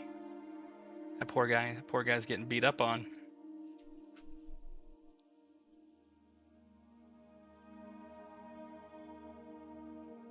And they lose their turns this round. So now it is Yuki's turn again. Wait, so that guy just took like 16 damage and he's still alive? Yep. All that sogginess. It's helping with them their Alright. defense. You mean the moistness? No, Ooh, they're soggy. That's such a terrible The word. moistness. I'm going to actually just like run in there. Oh, wait, how to move my character? I forgot. You just drag Click it. on it I and then just drag him. There we go. I'm gonna just actually run in there, and I'm gonna go for an attack with the Wakizashi. Normal. Oh. Did that hit? Yes, you hit. Which Okay, one? And thank you attacked the same one? The one in the middle, who took the most damage. I'm trying to like just off him. For normal 6. Hopefully that's enough. I mean, you would hope so, right? There So we that go. one does fall, right? He does Okay. fall. Okay.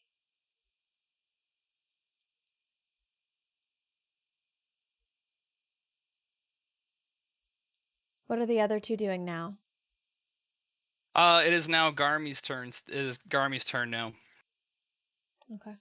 I will roll their initiative after this round. They will go once, but Okay. but They're you just guys get like to go first. hanging out in the same spot.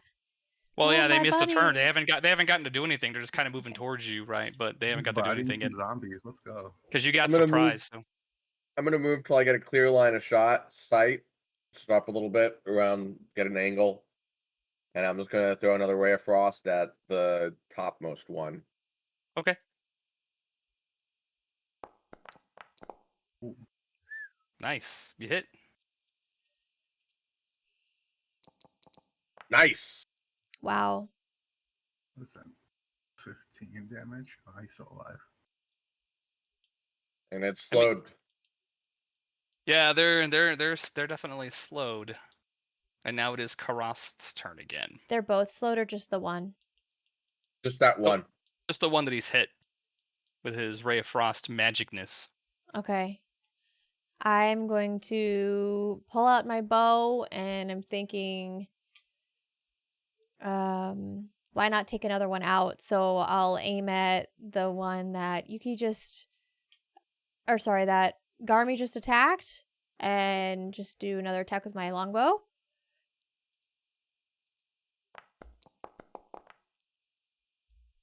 Alright, you hit. So go ahead and roll for your damage. All right.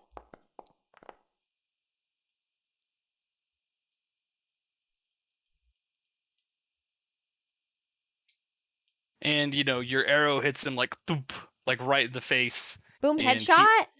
And he also goes down. Ooh. Nice. And now it is Brea's turn. Yeah, I'm gonna move up in front of the last one and take out Girthquake. And Okay. try to smash his face. I mean, why not, right? Like, why not? Rolling well. I like it. Hopefully it sticks. Nice. Oof. 16.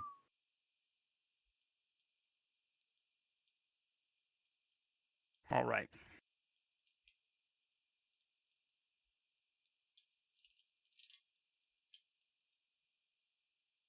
One second.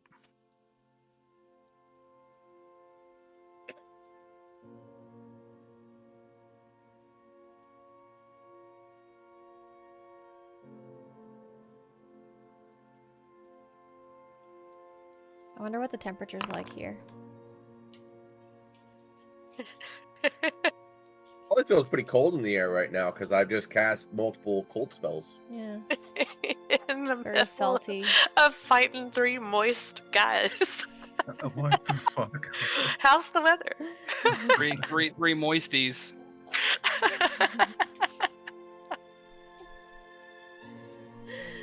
One second. It's a nice day out. So now it's their turn. And by the way, I say by their turn is just the way this cookie crumbles.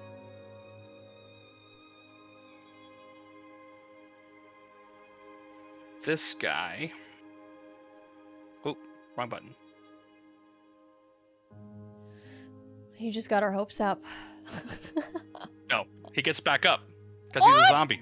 Oh, Oh my lord. got the double tap. So yeah, now that it's their turn, zombies have, I'll say, a uniqueness to them, so to speak. and they have a saving throw, and if they make their saving throw, they come back from being dead. Right. So they're not actually dead. So you hit him for critical damage, he dropped.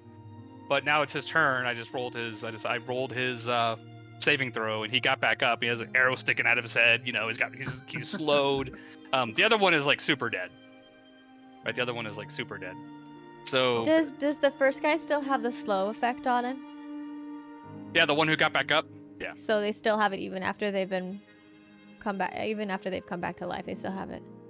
So to give you a little trick about zombies here. I imagine all the salt water on it is just frozen and it's kind of cracking. Yeah, his clothes are frozen, you know, and he's moving partially at speed, but he's, you know, but he's not really dead. And I'll tell you just because, you know, you basically have to kill zombies here until they fail their saving throw, which is harder to make if you roll for high damage.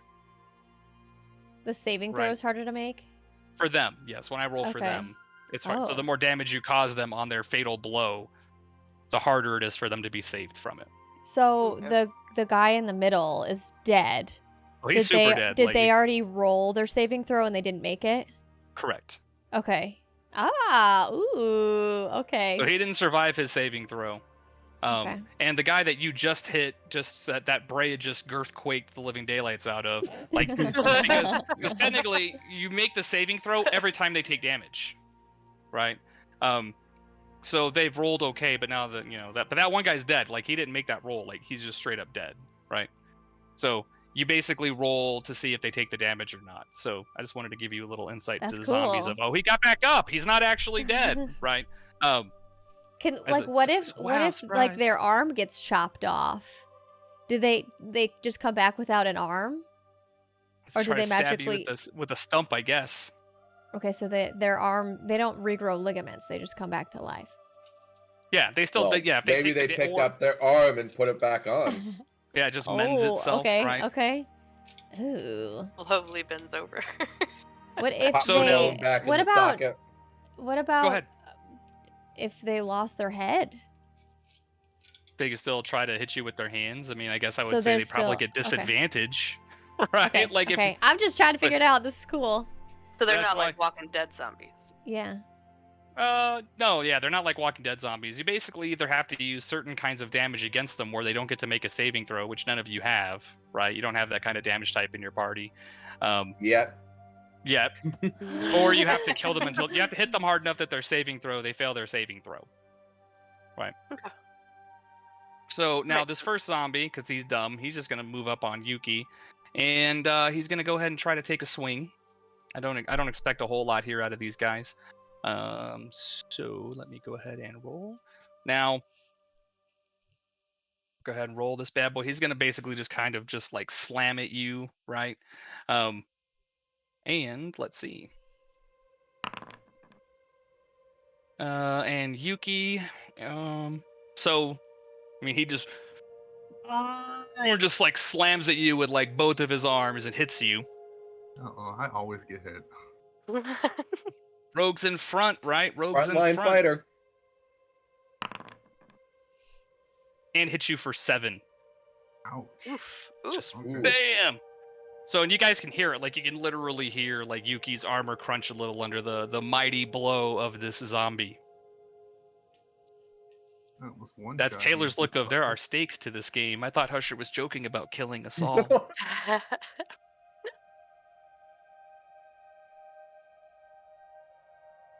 So yeah, you got zombie slammed. And then now the other one's dead. So the final zombie, if I can get it to actually click, this one's gonna go ahead and attack Brea, because Brea's closest, right? So this one's gonna go ahead and attack. He's also gonna do the same thing. He's gonna try to slam you with both of his arms.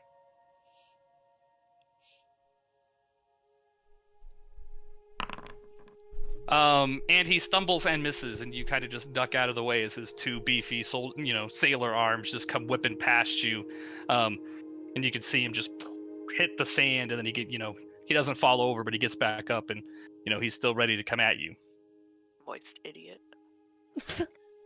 Damn moisties. And now it's Yuki's turn. Give me some ale, you moist idiot. If I want to retreat and say that I like hid in a bush, like this bush over here, would that require like a stealth check or anything like that, or can I just make the action? You would have to make a disengage move. How do I do that? So, if you're gonna take your action to roll for a disengage, right? Let me remember here. As a rogue, Is, you can just do it as a bonus action, I think. I think you get it as a bonus action, right? You just bail on me like that? You basically are just giving up any other type.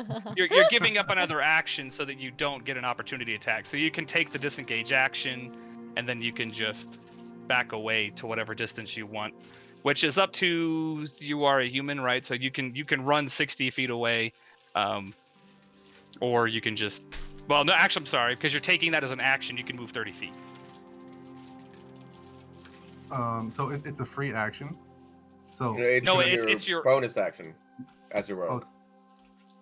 Where do I see that? I don't see that anywhere. Well, I think it would be under features, probably. Yeah. Let's see here. You got. I don't see it under here. Wait, rogue. Yeah, features. You might not get it action, at level bonus, 1. Action, reaction. I don't think he gets disengage as a free action, or as a Is it bonus as a action. level? I don't think I have it. All I have is sneak attack right now. Yeah, I mean, But okay, you it can might be. Yeah, cutting action is 2nd level, so no. Yeah, you can Okay. still take yeah. So like Can I just- cunning action. Yeah, Can I just back up? And you could just take the disengage action and move up to 30 Yeah, it's feet your away. action. But Okay. you give up your attack or anything else.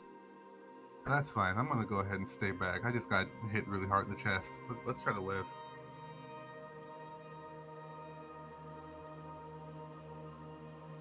All right, Garmy, it is your time to shine.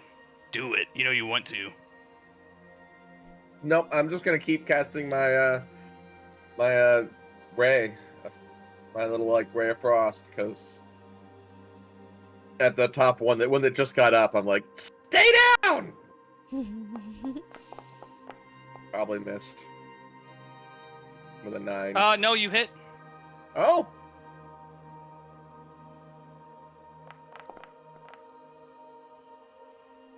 And you hit 5 for damage. 5 damage as well.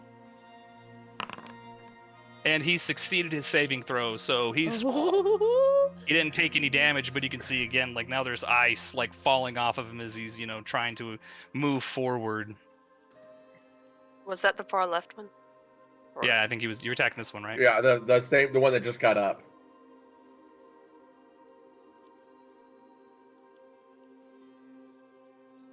It is Karost's turn. What are you gonna do?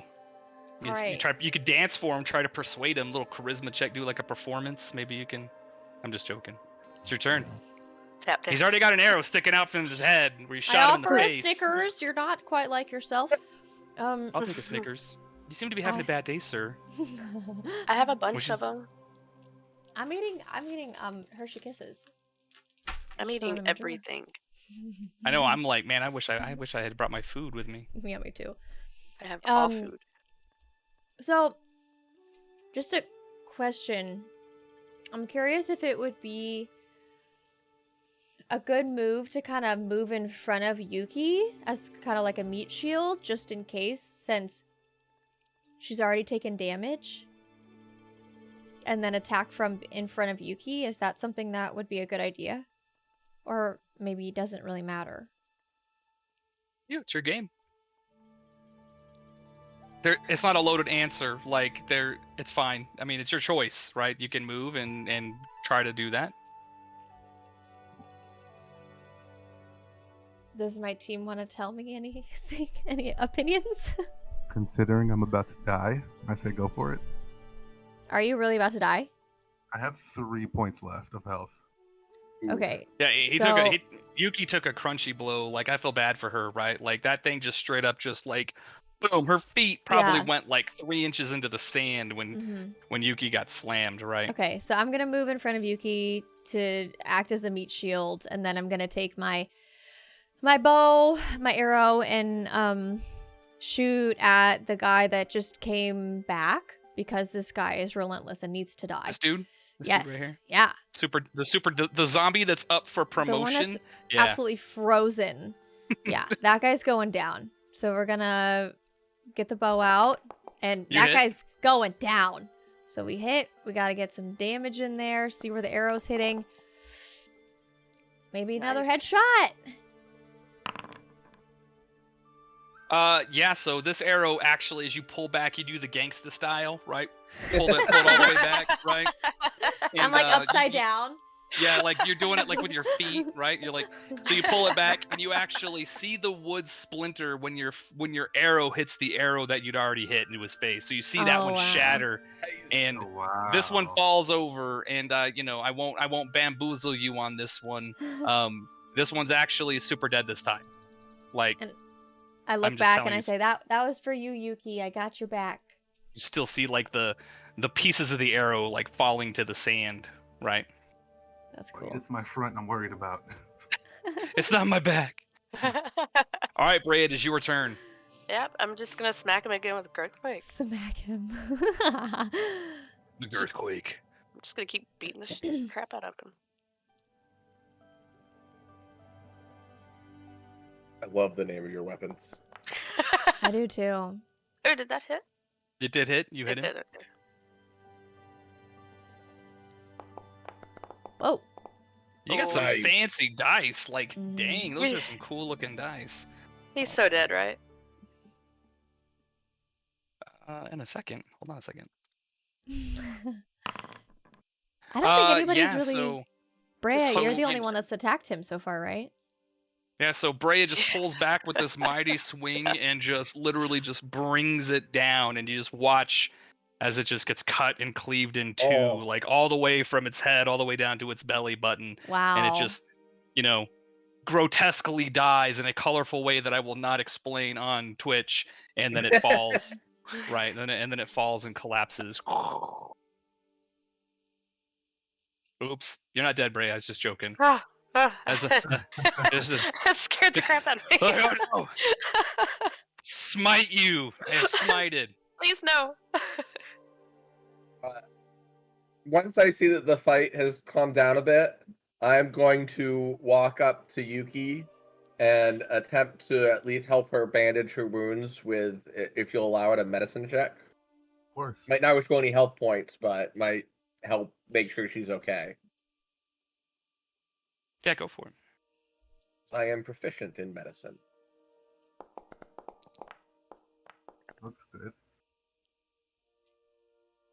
That's not bad. It's not a bad roll at all. All right. I can just help you like wrap up your cuts and whatnot. We have to be careful. We don't want to get infected by any like zombie virus or nothing. I definitely know better now. Does that actually heal me, like any certain amount of points? Usually not. Oh, Unless the No, it's DM just wants to he can allow it. just tell that like you have. So with his medicine check, he's not actually healing you with any medicine, but he can tell how injured you were, right? So he can tell that like this slam that the zombie did on you has caused like, I mean, you only have 3 hit points left, right? So you probably are suffering from some type of like severe tendinitis where you got hit, right? Like, so I mean, he could tell that like you probably have internal bleeding of some kind, right? Like something you are hurting with Yeah, only I'm a sure. few hit points left, right? I'm just gonna just trying to look at essentially Yuki and help like care hold for my you. arms out like this and be like, "Come on, you know you wanna. Let me carry you. Come I on." feel like I can't refuse at this point. Like my chest is just like bent. I cradle inward you or like something. this. This is embarrassing. I'm supposed to be like a sly and cunning rogue. I pet your head. I Pet pet your your head. You're So okay, friendly. baby. Just so friendly all the time. All right. So you pick yourselves up from the beach. Are you taking the same marching order with Yuki in the front, and then Breas, Garmy, and then Karaust? Before we leave the beach, would y'all be okay staying here for just 2 or 3 minutes? I want to check these, see where they came from, if possible. Ooh. Oh, I'd love to know the Yeah. history. Yeah, Yeah. sure. Plus, I will. Sorry. You do an investigation check, Garmy. Actually, I was going to walk up to the edge of the beach, like right where the corpses came out. I will first cast Minor Illusion, To make, and it's gonna look like I have multiple arms coming out, doing different weird Doctor Strange magic type stuff. And then I will ritually cast Detect Magic, which will take a full minute, which will be the entire length of my minor illusion. And then I'm just looking 30 feet around me, see if I see any magic, source of magic at all. Okay. Do you oh, okay, so you just cast Detect Magic? As a ritual, yeah, so I didn't have to use a spell slot. No, but you do feel like a slight tingle, emanation, something very low key, right? Like just like like you sense something, but it doesn't come from the direction of the zombies. It comes from Karaust's direction. But only like- you know this unless you tell them. I'm a little But it's like hungry. real I don't- faint, like it's faint, like I don't say like an anything about itch, right? You just I don't say notice anything like, about it. If what magic items people have is their own business. I was looking for the zombies. I make a mental note of it, but I don't say anything. It's Okay. almost lunchtime. I'm a little hungry. Or turkey It's almost- sandwiches. Meanwhile, Silence over here, like, got a dislocated knee. His like leg is literally sticking out sideways. You know, I'm poor trying Yuki. to look pretty. How's the but weather? there's blood What's going on? everywhere. She's got tears, right? She's got tears coming down her face. I'm just Brad carrying her, like crossing the threshold. I mean, I'm assuming Yuki, she can still walk, right? But Yeah. you know, you could tell like she's just that one hit was severely, It was a bad very one. very dangerous for a level 1 creature or for a level 1 party member because Garmy knows how Throw this could have daggers gone, for a right? while. Yeah. So, are you still waiting at the beach, or are you moving forward? I assume we're gonna keep moving now that Garmy's done. If you're ready to move forward, Yuki, and you don't need to rest anymore, yeah, Should we rest here? you're the one who's hurt. Like, is it a long rest or a short rest? Like, I don't know what. A short rest benefits would be like an of it. hour, and we could take that, and you could roll your 1 hit dice to recover HP if you wanted. I will just give you a little bit of help here. Don't worry about that right now. Okay, Just thank you so much. don't I'll worry do a about short rest then. Don't worry about a short rest right now. I don't want you to waste something that you might need later. Right? Yeah. This is your first game, right? I'm trying to be, fair and not that's murder the right. shit out of everybody. So, which dice am I rolling? Don't worry about rolling Yeah, hit dice. he's not to worry about it. Don't worry, because we're gonna progress the story a smidge here, right after the zombie battle. Sorry. Well, let's continue forward. And also, just keep in mind, because I didn't do it for you and I didn't remind you, when you fight something like that, you can always potentially roll a check to figure out if you know what kind of creature this is, right? So just keep that in mind that you could roll and then potentially learn, oh, this is those zombies that I heard about that somebody mentioned once when I was walking through the streets of Neverwinter or whatever, right? Like, you have knowledge of the world, so don't be afraid that you can roll to help understand what your character may know. Okay. But you're not world travelers being everywhere, so you don't know everything off the top of your head, but you'll learn something about it, right? Just keep that in mind. You might have to say that again in like an hour or something. Okay. So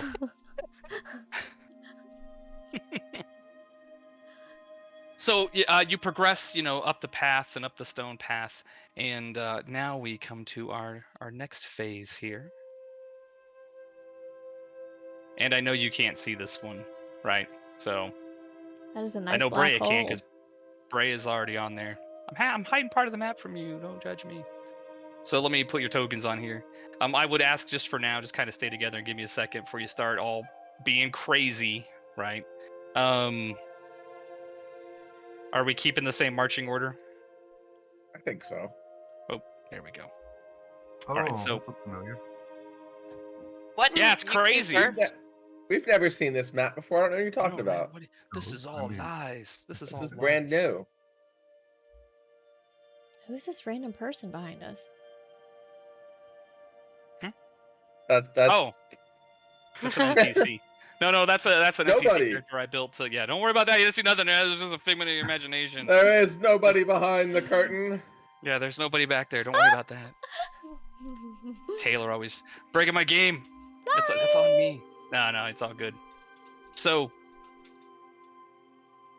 So you approach Dragon's Rest, right? And you're walking up the stairs, and you're, the sea to your right and cliffs up to above you. That this path kind of just cuts up the edge of the cliff, and you can see out in the harbor. You can see the boat that you came in on, the Lightfoot.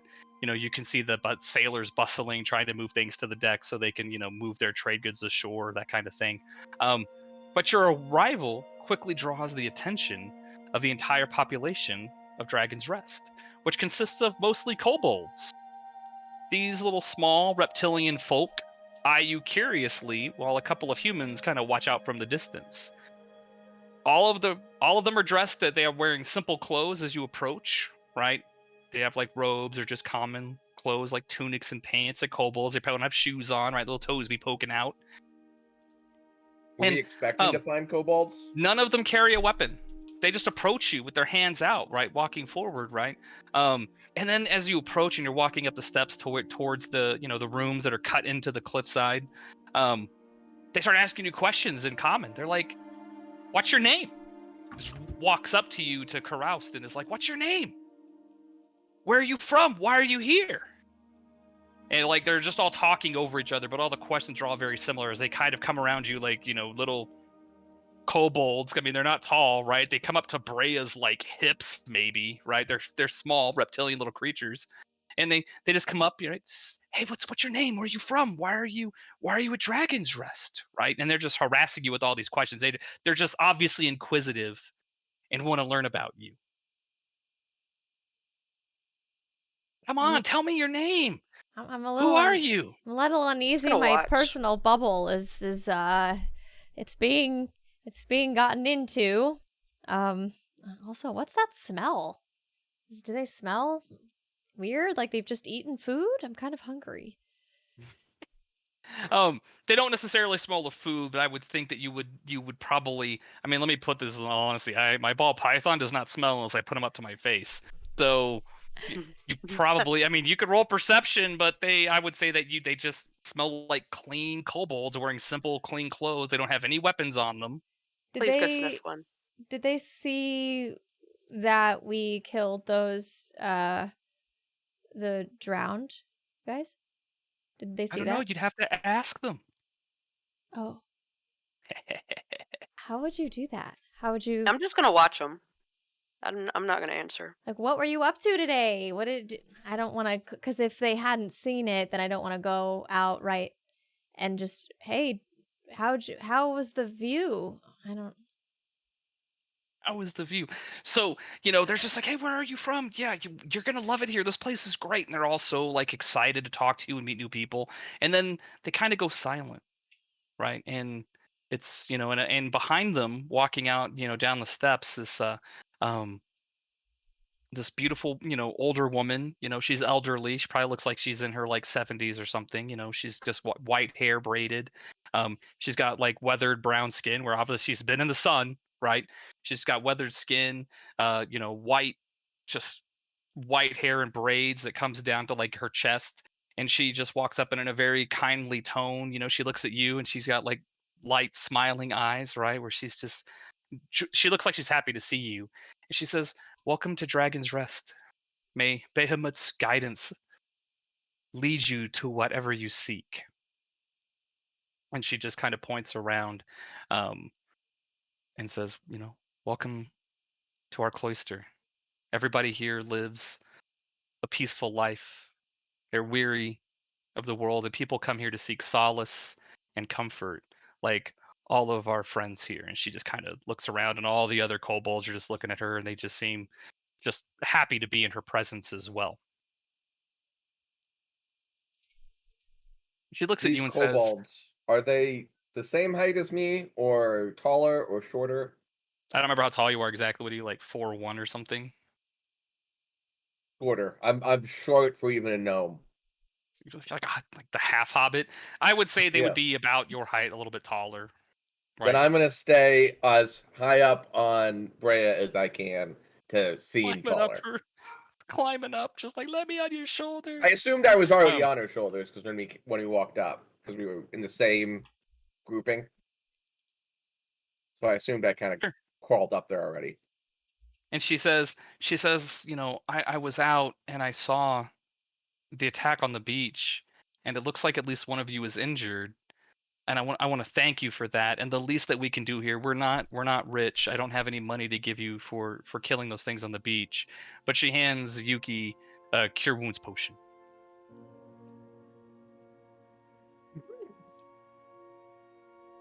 Can I roll a perception check just to see if this woman has any like ulterior motives at all? It would be an insight check. Yeah, you can Insight. roll an insight. Okay.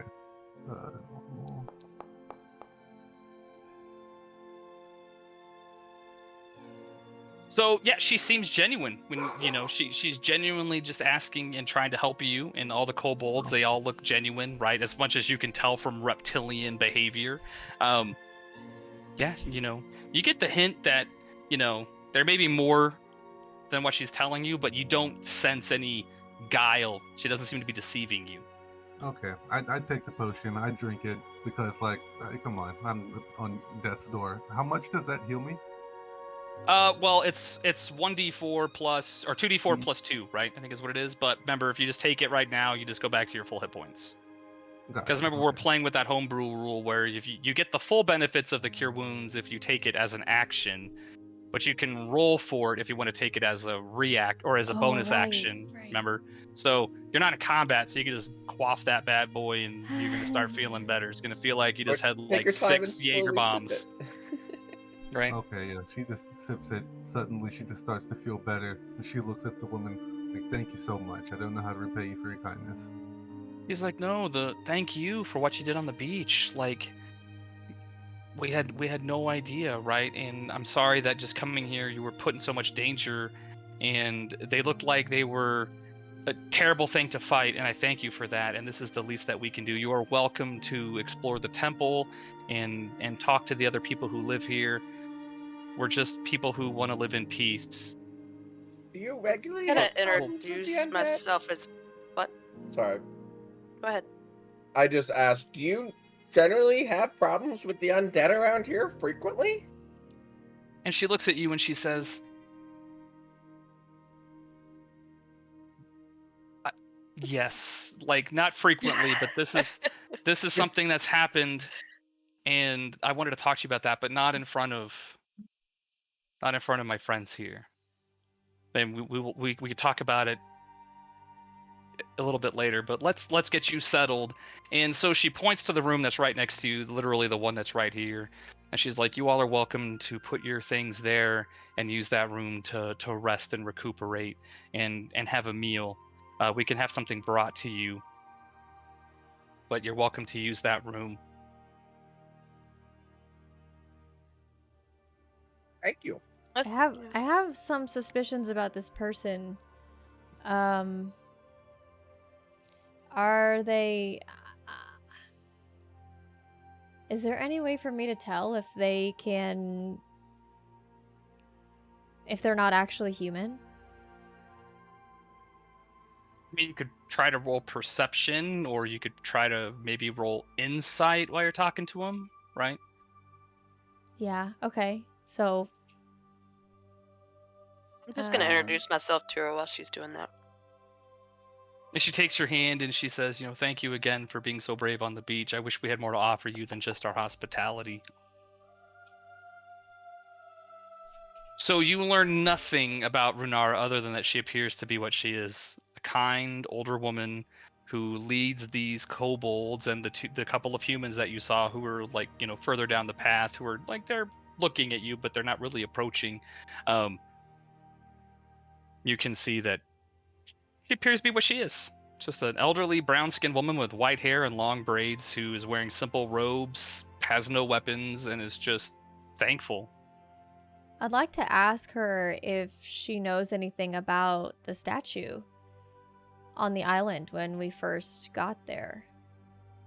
Sure, and as you've approached it, right, woo, I'm going to move you forward. We're moving. Right, as you approach it, she tells you, yes, that is a statue of Bahamut. And, him when he was in his human form, he was a platinum dragon, and the canaries represent the gold dragons that used to follow him wherever he went. So we haven't And found she just out kind of anything looks new. at it. Okay. No, because he already rolled pretty good on his history check, so he already Okay. knew what it Okay. was. Did you think I was lying to you? I'm just No, trying to okay. see if there's any connection between She's this up there trying person to and that scrape metal off statue. of it. Because this, I mean, it's odd to me that there's a human with a bunch of kobolds. Almost as if, I don't know, this person could be their leader almost. I'm not sure. She leads a cloister on an island. She leads them in contemplation and reflection. They've all suffered. And, she's very upfront with you. She says, we have a lot of people here, like my friends, my kobold friends. And she starts to introduce them to you, and she points them out, and like, that's Aga, that's Blep, that's Froob, that's Kilnip, that's Laylee, that's Mumpo, Mila. She had to leave, but she, you can buy some things from her if you want to buy some things from Mila. That's Rix, and that's Zark. And they're all excited, like they're all like in a circle around you, and you can tell, like you can just see the happiness in their face to just have new visitors and new people to talk to, and they're still asking you, like, what's your name? What's your name? Where are you from? Why are you here? They're just so excited to hear you. And the one that she had pointed out, she's, Aga walks up to you. She pointed her out as Aga, and Aga walks up to you. And she's like, yeah, really, why are you here? What brought you to Stormwreck Island? She seems a little off-puttish, not unfriendly, right? But she's just more straightforward, right? And the other ones, Blep and Froob and Kilnip and Mumbo and Rix and Zark, they're all around you, and they're just like, they're so happy.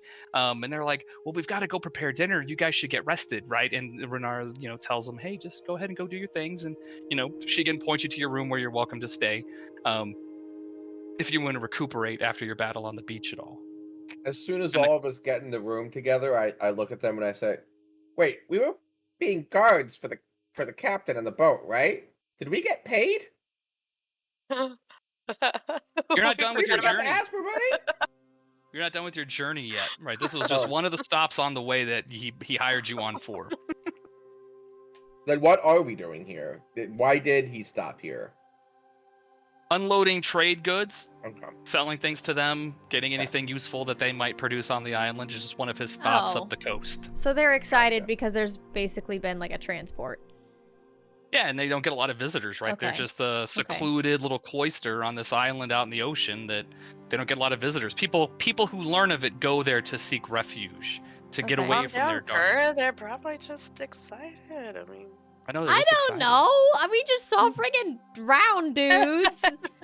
they're And not moist. one of the kobolds you see poking around, and he's like, are you all adventurers? He's like peeking from the door. He's like, are you adventurers? He's like, I've got a magic dagger. And he's like super pumped, and you can see him. He's like, I've got a magic dagger. I can't wait to show it As to you. soon as I Are you hear him say adventurers?" he has a magic dagger, I say, "You have a magic dagger? I'd love to see it." He's like, yes, I can't wait to show somebody new my magic dagger. Nobody else believes me. He's like, I can't wait to show you my magic dagger. Come with me. I want to show it to you. Follow him. I follow him. So you You're gonna follow follow into him. one of the other rooms, in Bray, you're going with them. You can move yourselves on the map. It's like next door, right? The kobolds just, pick different rooms to stay in.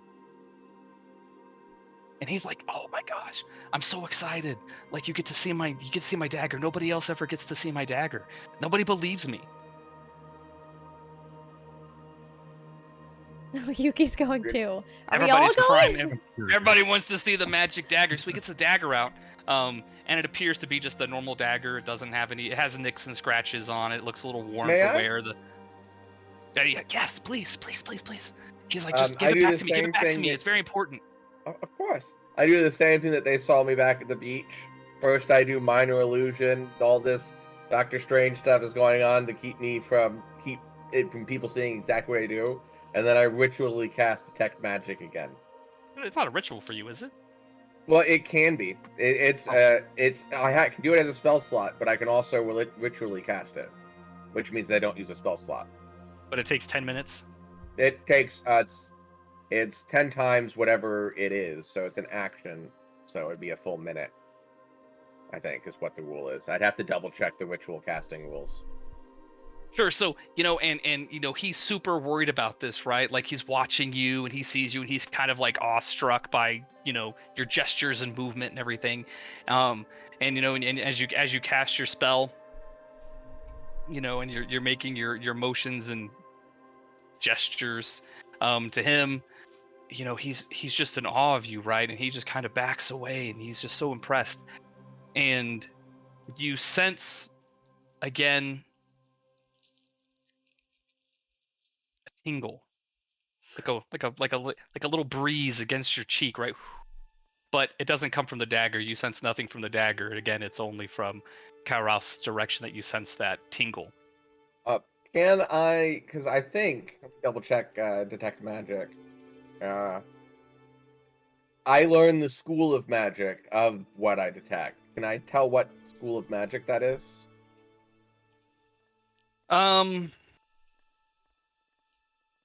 Man, you're gonna make me think now. You make me think on my feet. You gotta give me a second here. You gotta make me think. You gotta think off my feet here. Do I feel this tingle that you're talking about? No. I don't feel No, it. it's I only see it because I cast detect magic. You have something magical on you, He and I just don't know what it detects is. something very faint, right? Like an inkling. Like you ever feel like here's an example. So you had your Ferrero Rocher chocolates, right? And Indy sneezed all over them, right?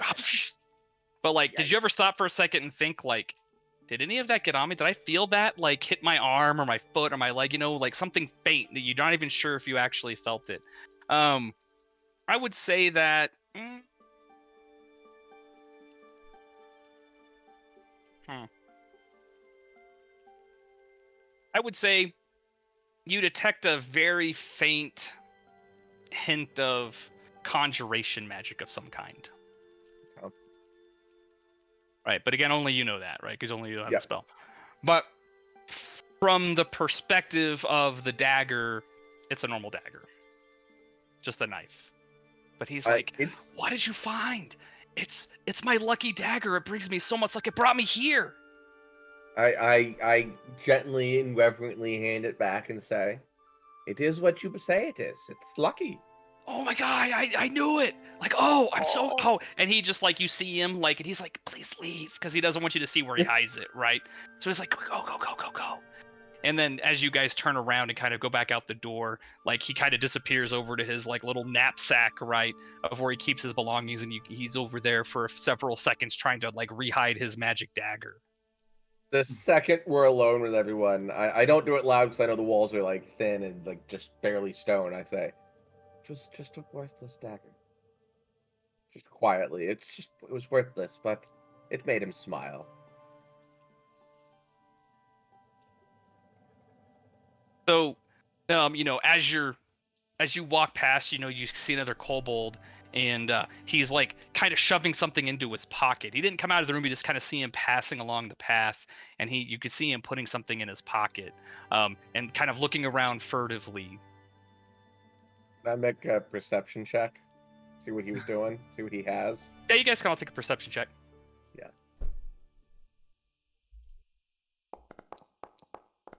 Good roll, Garmy. Yeah. High numbers. Look at these high rollers. You're just trying not to steal their dice's thunder. I was just shaking my head about the dagger still. Mother Trucker has some gorgeous dice, doesn't she? Like, I just want to interject that. Like, dice are super pretty. I need to get different ones. So what you see, Yuki and Karaus, what you see is it looked like he slipped a copper coin into his pocket. Oh. And he's slowly walking to the east, right along the coast, and he's just got like a copper in his pocket. Is it common for them to have money? I don't know. Ask him. Well, I thought he was walking the other way. Yeah, you could. It's not like you can't go chase him down. Like. Oh, okay. So I'm curious. I kind of leave the room and I say, "Hey, little man, how's it going? Where are you going?" And he turns and he's like, "Are you talking to Mumpo?" And he kind of still like he's still kind of walking like, "Are you talking to Mumpo?" And he's like looking back at you. Let me start over. Sorry, my name's Caroused. What's yours?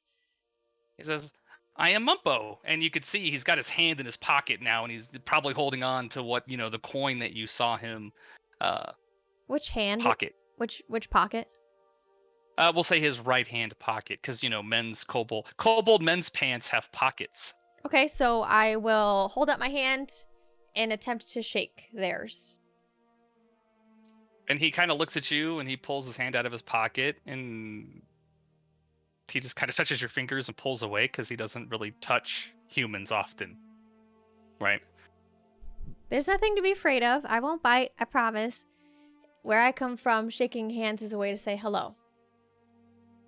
And he just kind of like Bumpo just kind of puts his hands back out and just kind of like touches your fingertips and then puts his hand away, right? And he's kind of holding him to him because he's kind of like, you can see he's like, he looks like he's a little bit scared, but he's got his chest puffed out, right? But you can tell like subconsciously he's not sure what's happening. So while his hand is out of his pocket, can I see any outline or anything that tells me that it is indeed a coin in his pocket? Well, you know it's a coin. You perceive that when you saw him put it in his okay, pocket. so I'm absolutely sure. Okay. Yes, you're 100% sure you know he has a copper coin in his pocket. Okay, so he put his hand back in his pocket, you said?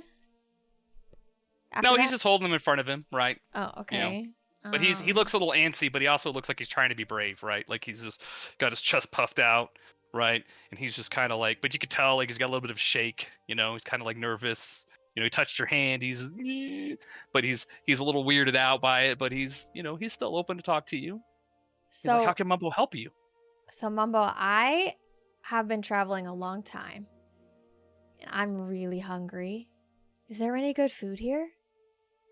Yes. Like they're cooking right now. Like we're gonna have dinner. We're gonna have our noon meal soon. You're welcome to join us, right? We eat wherever, right? But you're more than welcome to join us and share a meal.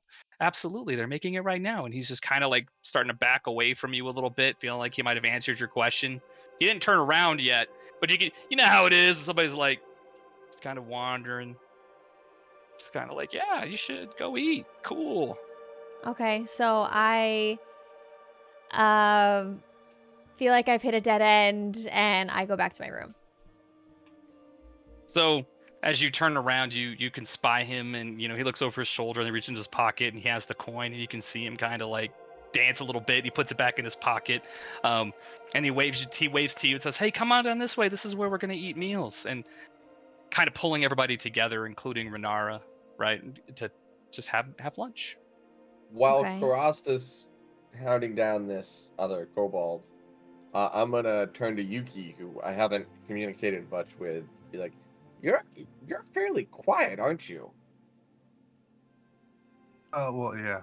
Considering I just recovered from a near-death situation, I'm just not as talkative as normal, I suppose.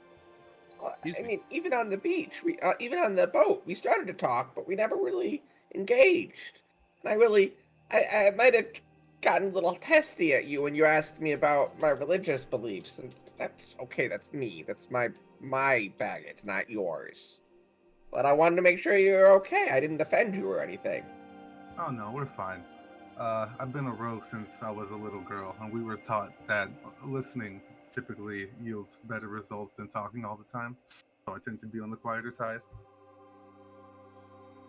While we're at that, though, I was actually gonna ask if I could also do an investigation check on that same cobalt that Karas was talking to, just to see why they're acting like so finicky. So, just down weird this poor little kobold over a copper coin. He's just man. Okay. You guys are brutal, like just straight up, like. I'm just hungry. I just want food. You were laying it on thick. Like, I mean, I saved it for the asshole soldiers. For some reason. we already established we're bullies. Also, we did get We've only attacked people that have been jerks to us first. Well, That's right. So are you chasing him down the beach a little bit? Is that what's happening? Oh, is he already going like far away? He was walking away, so Karas had caught up to him, and then Karas returned to you guys. I'd like yell out to him just like really quickly. Like, can I ask you a question? You seem very excited about that copper coin in your pocket. Really quick. What's that about? We got a raid in. I'm just gonna say hi and welcome in. Thanks for raiding. And do you guys want to say who you are? Just introduce yourself really quick. Mother Trucker. Hi, I'm Brea. Dr. Overdose, I'm playing Garmy. Sad Silent, playing Yuki Sato. I am Potaytosaurus. I am playing Caroused. Kirsty! And I'm Husher, the game master / dungeon master / chief goblin lord. Yeah. So welcome in. Thank you so much for your raid. I really appreciate it. I hope that your stream went well. Today we are just playing some D&D. It's our very first session, and it's a ton of fun. We're trying to focus really hard on the game, so sorry I won't be talking a ton, but I really hope that your stream was good. And thank you again so much for the raid. Welcome in, everybody. I hope you enjoy what you're watching. Get some popcorn and get a comfy spot. All right, sorry, I didn't mean to interrupt. I just didn't know how. Very chill, very lax stream. Oh yeah, no problem at all. Yeah, so you're about 30 feet above the base. So you call out to Mumpo and you're like, "Yo, hey, One what last you got in your question. pockets, all Bilbo style?" Like, No, politely. Excuse me. I can't help but notice you seem very ecstatic about that copper coin in your pocket. What's that about? and he looks at you, and I want you to roll a charisma check for persuasion. Ooh. Okay, oh, this is probably gonna fail. Never say never. So he looks at you and he says, "You know, don't tell Renara, but I got a copper coin out of her. She doesn't know it. Like, I got this from her. Like, please don't tell her. Like, please, Mumpo wants to stay here, but I got this from her. Like, she has no idea that I got this coin, but please don't tell her. Please." And, he kind of grovels a bit, right? Like, he no longer has his chest puffed out. He just kind of gets down. He's kind, I know you're kind of a short human, right, Yuki? And he's like, "Mumpo, please don't tell Renara. Right?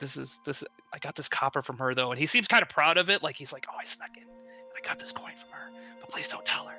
Like, Well, Yuki has a background of coming up like in the slums. She did have to be a thief, like a liar, a rogue, basically, back in the day. So she does have like a little bit of sympathy for people who also just seem like they're in a needy situation.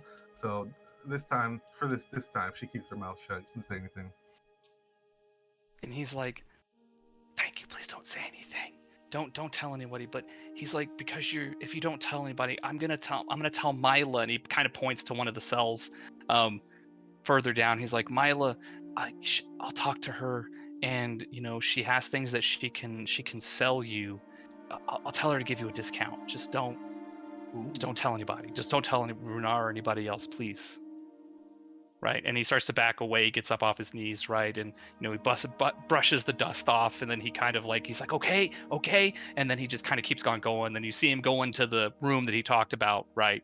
And then he comes out like several seconds later. Okay.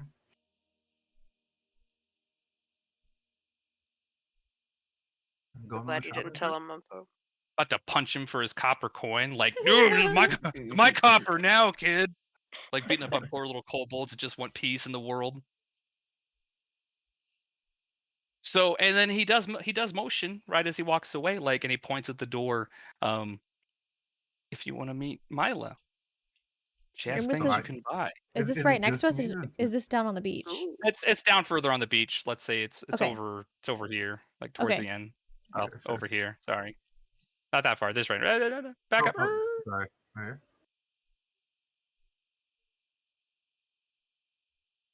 What was the name of the human village leader again? I'm adding it to my notes. Runara. Renara. Yeah, Runara. Runara. Okay, I'm just reading something real quick here. I love Mumpo.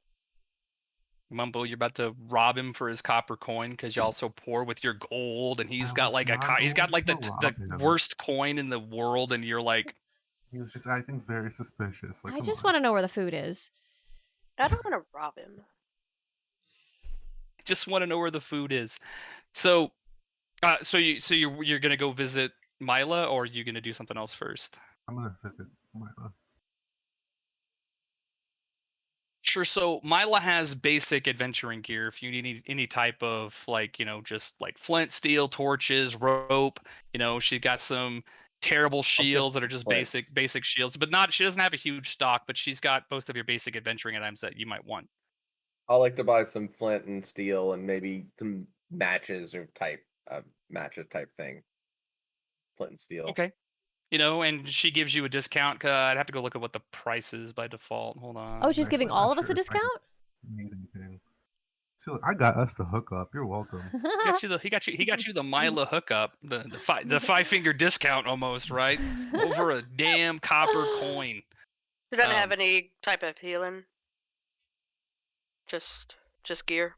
Yeah, 1 second, because that stuff's kind of pricey. Hang on, I gotta bring up the list here real quick. What is the price for that? It's gonna be super cheap.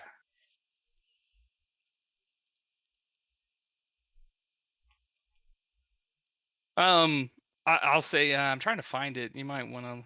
I don't know if you want to look to Garmy real quick. I'm just trying to find what the base price of that is. Of healing potions? Well, of your flint and steel, and then of your healing Flint and steel. potions. Yeah, she's not going to have that many healing potions. Let's see here. Healing Even potions in the are dungeon actually masters behind Flint and steel. I actually don't know if they are. I'd say that you probably can get them for like a couple of silver tops. Yeah, I'll mark off 3 silver. Yeah, that's fine. Where do we Healing see potions again? do have a price though. Where do we see again how much money we have? Inventory tab. Yeah, on your inventory tab, it should. I think you all started with 10. Mother Trucker should have 12, right? Yeah, I've got 12. Any. Underneath, And, like next to the currency thing? I've only got gold. I don't Yeah, have you should have 12 gold. You should have 10 if it's not in there. 10. If it didn't. And so 10 silver equals 1 gold. 10 copper equals 1 silver. And it's I should have 10 gold, right? We can always retcon the price when we find a reasonable number, because I don't know what flint and steel is. I'm gonna go look. I just didn't have anything in there, so I wanted to make sure I added the correct thing. She will cut you a deal on a potion of healing. However, unless you want to get her to go lower on your own, I'm already giving you the Meepo discount or whatever. Tinderbox is 5 silver. Okay, so 5 silver. So we were close, right? I said 3. We'll take 3 because she's giving you the discount, right? Perfect. The default price for Cure Wounds potions are actually kind of high, but she's going to give you a discount and give it half off for 25 gold pieces. No. That's like a super discount. You know what? Thank you, Mila. I'll see you later. But can we save that? Well, we could all pitch in together a little bit of gold and have it in case we need it for emergencies. I was thinking that too. What did you say, 25? 25. Yeah. Were you going to say that it's possible we could talk her into lowering it a bit more? You're muted. How true, you're muted. Thanks for that. Thank you, Red Light. Yeah, you can try to negotiate a lower price with like a charisma check or an intimidation check of some kind. So you could persuade I would recommend that whoever has the highest. Yeah, my persuasion is very low. My charisma is 14. Persuasion is +2.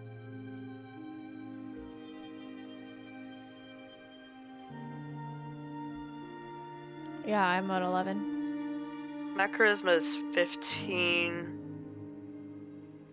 Persuasion +2. Yeah, you should be We're plus the same. 2. Yeah. So anybody proficient? Either of you proficient in persuasion? I'm not. Mm-mm. It would just be a straight roll for me. No proficiency. Well, maybe the deal will always be there. I'll go ahead and do the roll. Why not? Persuasion, normal. Nope.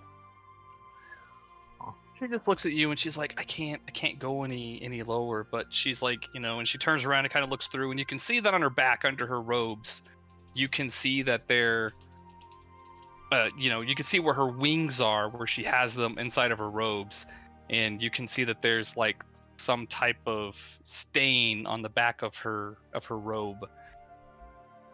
And it appears to be some type of like blood from like an injury. And she turns back to you and she's like, these are so expensive. We don't get these very often. And Mumpo told me to like, do the best I can for you, but we don't get a lot of visitors like your ship. Are you okay? And so, I mean, I would ask that you roll on charisma on that one. As well? Okay. Persuasion or just straight charisma? You could try to persuade her. Hey, please, what happened?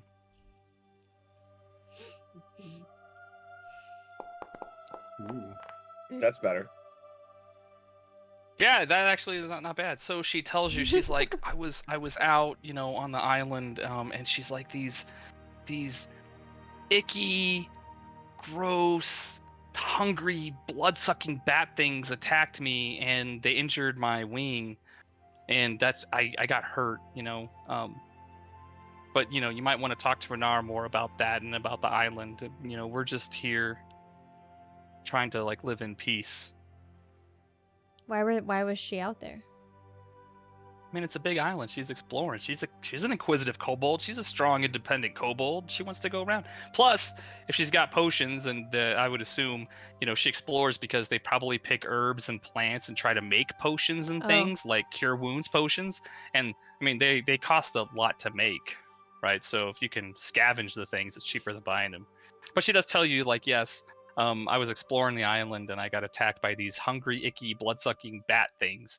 And if you want to try to parse that, I guess there's some type of roll you could make, right? Could be, I don't know. What do you think, It Armin? would be Arcana. I don't have nature. Yeah, nature check would probably be the best, which I think Caroused is good at nature checks. I don't have nature. Did you pick nature? Did you pick nature? No. I mean, you could do I whoever thought about has it, the but I don't highest have- I don't have intelligence, right? That's I mean, probably me. just do an intelligence roll. Not Plus I. 3 to nature.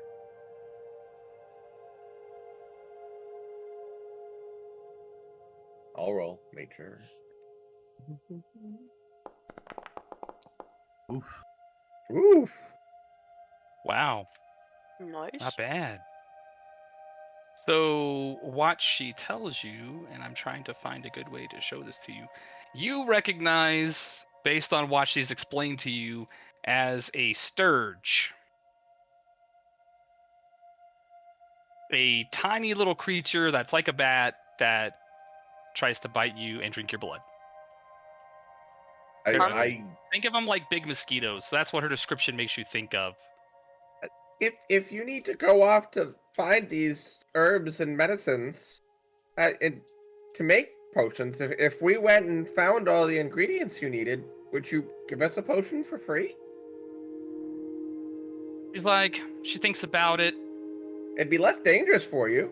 And she says, she's like, probably let me talk to Renara. And Renara is the one who's been helping me heal, and she knows more about the potions than I do. And you can see in her little workshop, right, she seems to have some basic tools and things like that. Beakers and fluids and things. So, but she's like, Renara is the one who knows the most about it. So you should talk to her about being able to help that problem. Because those nasty, blood-sucking, icky things, they bit me and hurt my wings. We'll see if we can't get some ingredients for you then. Meantime, you wouldn't want to loan us one in advance, since we're going to go get ingredients anyway. I will allow you to roll, and are you going to do that? I will allow you to make one more roll to try. Like, I'll let you. The last try I'm going to make. Oh.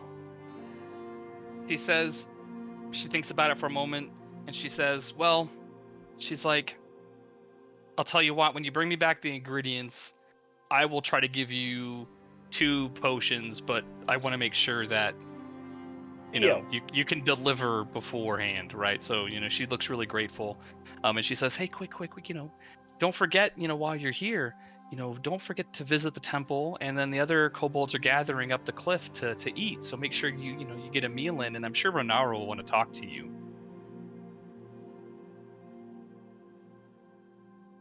Anybody else need anything? Yeah, we should probably just go and eat first and talk Food. to Renara.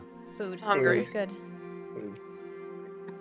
So as you proceed up the cliff, right? As you proceed up the cliff, as you come to the top of it, and I hear all this, woo, we'll just move you that way. Wee, we're all moving. Look at us. We're like little slidey things. Okay. Oh, poor Garmy way here in the back. I feel bad for him.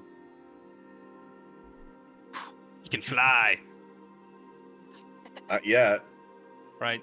So you make your way up to the cliff. Now the ocean's about, it's like a 80-foot drop to the water, right? It's almost looks just like a fall off. You make your way to the kitchen area where the rest of the kobolds are up there, and they're all hungrily like wolfing down a meal, and they're all chittering and chattering to each other, and like little kobolds do. And they see you, and they, you can see, their little reptilian smile, right, as you guys come in. They're super excited to see you. And one of the kobolds is, they sit, go ahead and sit. And you kind of squeeze in there with the kobolds, and you realize that you're sitting next to Laylee and Froob. And then you obviously see Mumpo, and Mila's still like going to be making her way up to go eat for the lunch meal, so to speak. And one of them, and you recognize his name is Zark. He looks at you, and he kind of just sniffs in Karauf's direction, and he's like, "Your father was a gas spore." And then he starts like breaking out and laughing, and all of the other little kobolds are just laughing at his little insult he just gave you. Okay, so we murder them all. Gas sport? So you go on murder hobo. Problem solved. Let's kill somebody. We just waded through a bunch of like unarmed kobolds and murdered them because they made a joke about your father smells like a gas spore. Do I know what a gas spore is? I mean, it smells like gas. Your dad stinks. Oh, that's Oof. rude. You just called him a fart. Hey, everybody And you poops, can- okay? You can see. And I've heard rumor that some people sniff butts, but I'm not really sure. That's unconfirmed.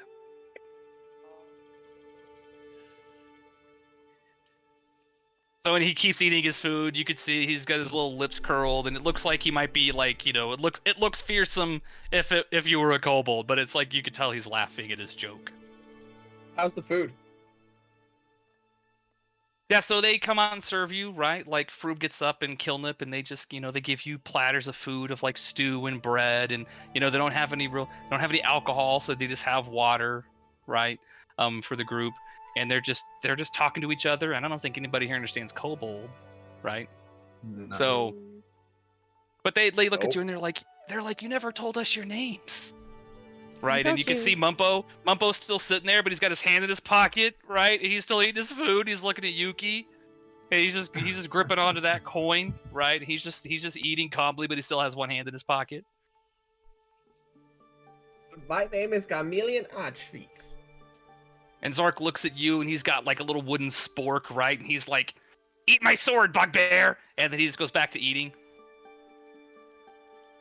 He just likes to insult people. Bugbear? So a bugbear? So he just laughs at you, and he just shakes his head, and he's just trying to come up with his next insult. So am I, by the way. So, but he just goes back to eating his food. And then Runara comes by, and she says, "Hey, stop by the temple later, right before but you're welcome to rest here. The ship will be here for a few days at least, right, as they move goods back and forth." So normally the trade ships stay for a couple of days, and then she comes in and just grabs a bowl of food, and then just kind of goes out the door to the right, like she's going to go back up towards the temple and eat up there. Does Mumbo act any differently when she comes in? You could see him like furtively looking at her, but he's trying not to be obvious that he still has his hand in his pocket, right, holding onto his coin,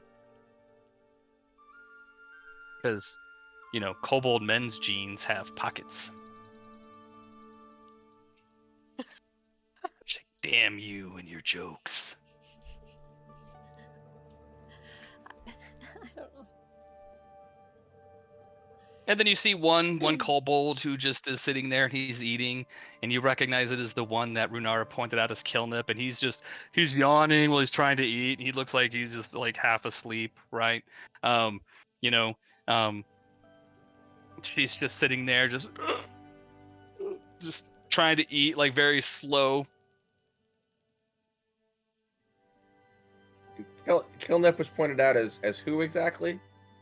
Just one of the Again? kobolds, just yawning, looks very sleepy, looks tired, just is like kind of sitting there, just shoveling food down. Okay, so he wasn't And the other pointed as like kobolds are all someone just important. He was just a other kobold. one of the kobolds, just they're just sitting there. One's yawning. Zark is just kind of giggling in kobold, talking to the other kobolds. And then Mila has made her way up as you guys finish your meal. And one of the kobolds comes by, and you recognize it as Mumpo, and he still has his hand in his pocket, and he just kind of walks up to Yuki and says, "Can I take your plate? Can I take your tranchard? Can I take it and put it away so we can clean it?" Mm. Oh, Yuki just hands it to him, like, politely. She's still sipping her drink, but hands him whatever dishes she has. Okay, and so when you guys are ready, do you want to go to the temple when you're done? The other kobolds are all finishing their meals, and Zark walks by and kind of just wags his tail at you as he walks past with his little smarmy jokes, I'm and definitely the other ready Can I to trip him? kobolds out of kind of there. filter out. Sorry, what was that, I Mother said, can I Trucker? trip him? The mean one? Can I trip him? Yeah, you could trip him. Go for it. I would say, what would be the best way to do that one? We'll keep it easy, and we'll just do a strength check, I guess. Right? Straight strength. Yeah, it'll be a contested roll. I'll have to roll to see if. Oh, we're gonna have to murder this guy. Ability check, It's a right?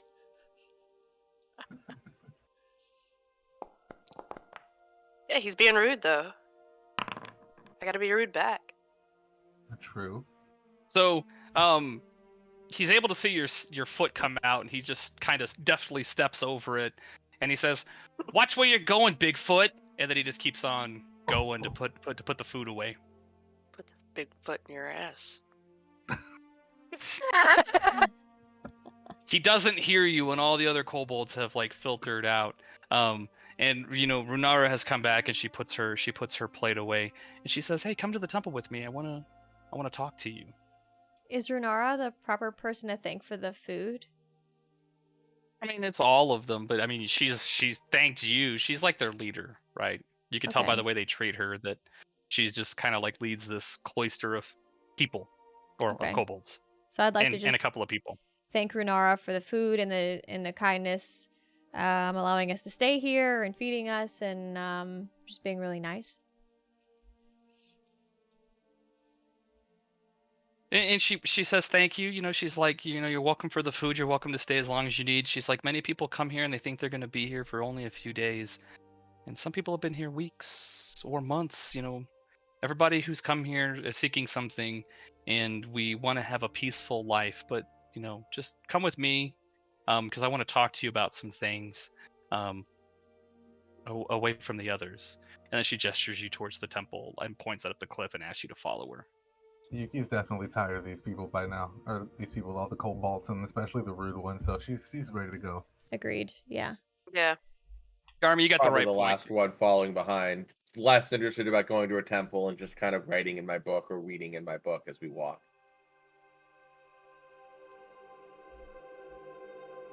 Where's the temple?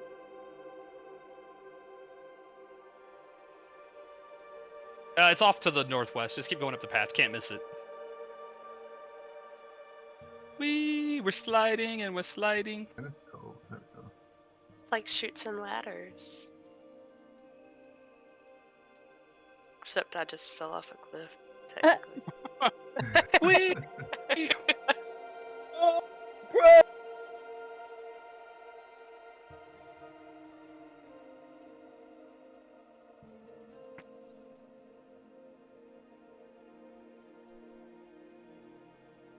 Gotta chill in the corner. So as you make your way up to the temple, it's the highest point of this cloister, right? It's an open air temple. It's walled on, kind of three sides, right? But it opens out and you can see the bay and you can see the ship. The north side is just cut out of the rock, right?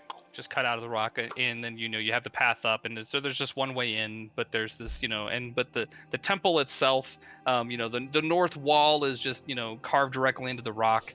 The rest is open to the air, and there's all these these pillars that go around it that support like a wooden roof, right? A wooden roof in the temple. And then In the center of it just stands a kind-looking old man, a statue of a kind-looking old man, perched on his shoulders and around his head, right, with these birds. And you just feel calm and safe, right? It feels like a holy place. The only furnishing in the temple is that statue of Behemoth, right? That platinum dragon. Again, it's got the seven canaries, right? And then at the base of that statue are four.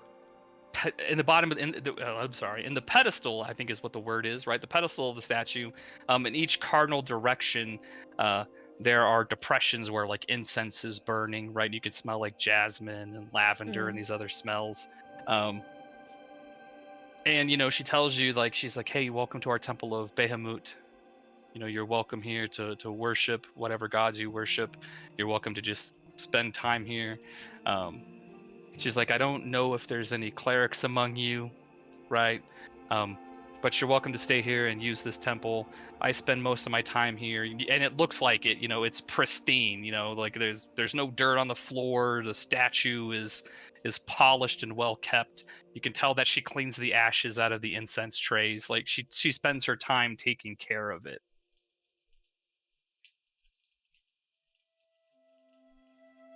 Okay, so maybe I'll ask. Karaust asks, why do you have a connection to this place? What brought you here? And so, she looks at you and she says, I need you to roll insight. That's a funny thing to say.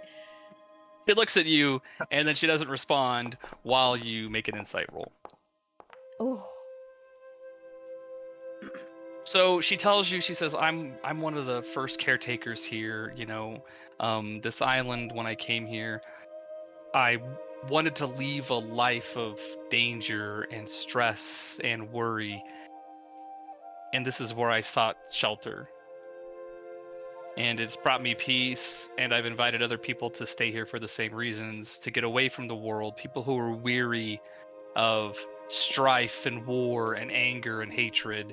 And that's, as you can tell from my kobolds that stay here, and she kind of chuckles, she's like, they too want something better for themselves, and this is where they came to do it.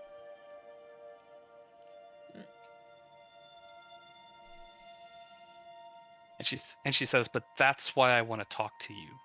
She's like, As undead are hounding your settlement, right? She says, well, I think there may be other problems afoot. And she kind of gestures around and she's like, I'm not the first person who's ever been to this island. And yes, she's like, I worry that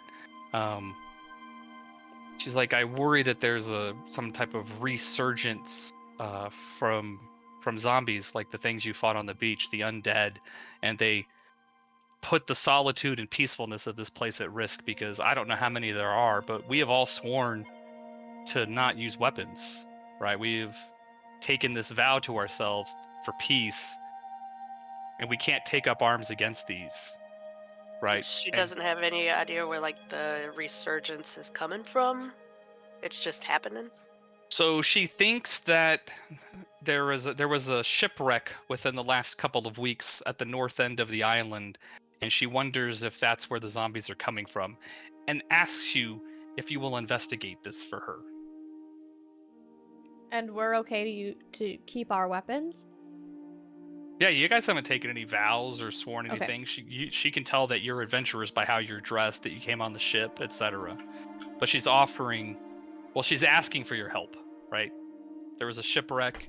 I think that's where the zombies are coming from, but we're not equipped to handle this. We have equipment that Myla sells, and if she has money, she might buy, but we don't fight.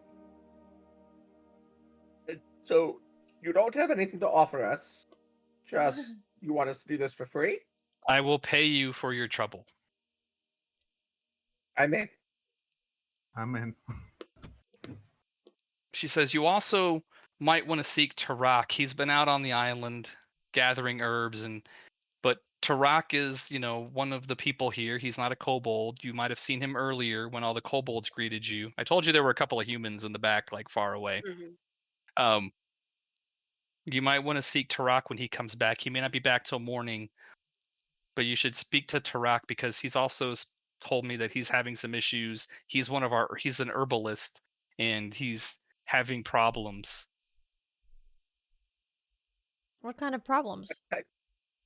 Tarak is the one to ask about those. He was Oh. very non-specific. Hopefully, Tarak isn't having a problem with a Tarask.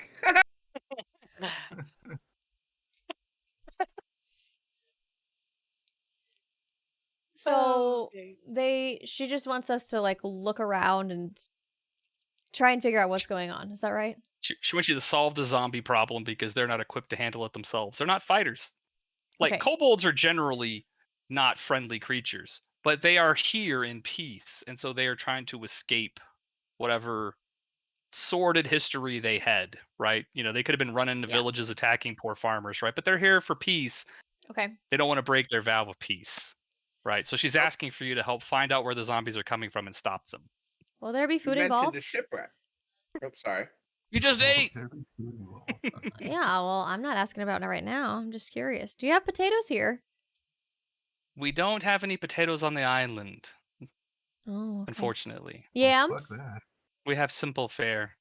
No yams. Sweet potatoes? I don't think No. I've seen a yam. Gourds of any kind. Okay, I'm in. Sure. She's like, but Tarak will be back in the morning, and you can, or at least by morning. If he's not back sooner, then I'm worried. But Tarak might have more information about the problems he's having collecting some of his ingredients. So find Tarask, the human herbalist. And you also mentioned a shipwreck? Off the north coast, I don't know explicitly where it's at, but there's two ways to get there. You can take the coastal path, which is going to take you longer, or the way you came, if you notice, there's a rowboat, and you can take the rowboat out towards the shipwreck. But I highly recommend talking to Tarak first. I know he's got these problems gathering his ingredients. Thanks, and your shopkeeper promised us potions if we could get her potion ingredients as well. So if you could put us in that direction as well, I'm assuming Tarak could help us soon. He can, and she goes back and she goes back into the corner into like a little shelf that's built into the wall, and she pulls out 2 cure wounds potions and says, "Please take these as early payment for helping us with these problems." And so she gives you 2 cure wounds potions. Whoever wants to carry them. I'll take one. Take the Just other. keep note of it, and we can add it to your character sheet later. Yeah, one of the squishies should take it. Yeah, I'll take. I'll it. take one, and Yuki takes the other. Die again, near death. Can she tell us, like what herbs we should be looking for, or are we gonna wait and talk to Tarak? Tarak will probably be able to give you a list. Okay. Is it important to know where she got those from? Or is that just from a past shipment? I mean, you can ask her. Where'd you get the potions from? Well, we create them here. We find the herbs and we create them, and we sell some to passing ships when they come through. So these 2 we've made ourselves. Gotcha. Okay. Y'all are waiting for the total party kill. I know you're waiting for it. You're like, he's gonna poison us. There's no potatoes here, and it doesn't seem like a great place so What's far. the point of living? Well, thank you very much, Renara, for all of the information. She's like, yes, and we'll pay you for your troubles for helping us with these problems. She's like, and one day I'll take you up to the observatory. The observatory is beautiful. It's on the other end of the island, but I will take you there so you can see it. It's one of the oldest structures on the island. But please help us with these problems first, and I'll escort you there myself. So we have these 2 cure-all potions. Is there a way to see how they've been made so that we can start collecting the resources? I mean, if you're an alchemist, right? Which it's I'm an not. alchemy. Okay. Yeah. I think, But maybe more Tarak likely I think we're might gonna ask behind- Drac, right? Yeah. Yeah, Do Tarak, we have to man, wait for him to Tarak. come back, or can we just go find him? He'll come back.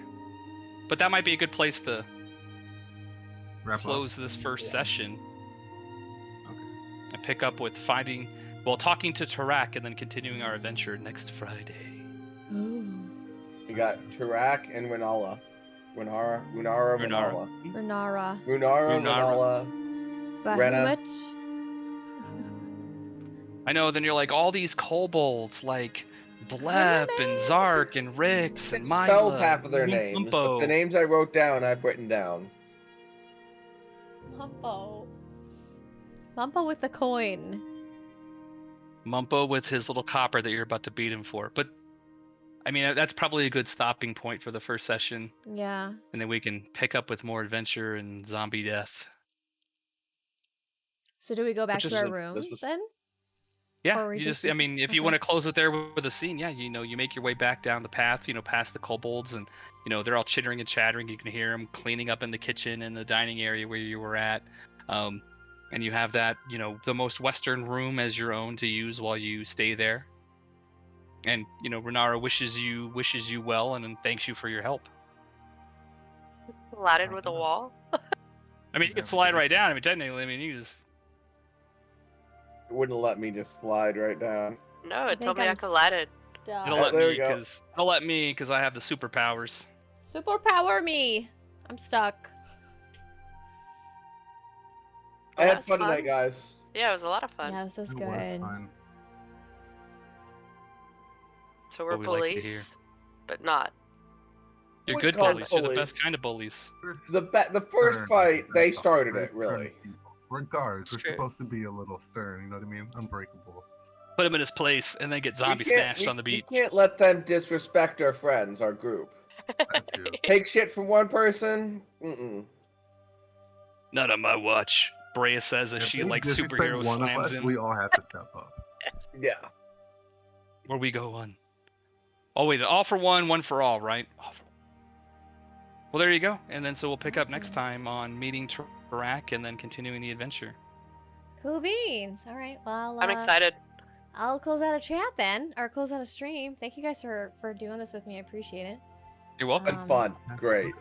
I'll just talk to you in now. Discord in like a second, I guess. Sure. Okay, cool. Sure. All right. Say bye. Bye.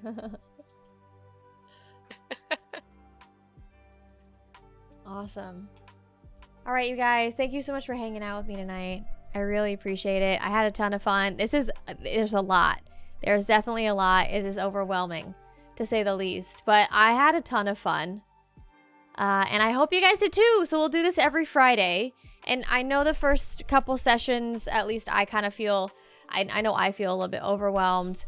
It might feel a little slow to you. It might feel like you're staring at, people that are dumbfounded and don't know what to do. But that's exactly what we're here for. We're here to show people that you can know nothing about D&D and play it, because it's an amazing game. And I'm really, really excited to experience that with all of you and explore it with all of you.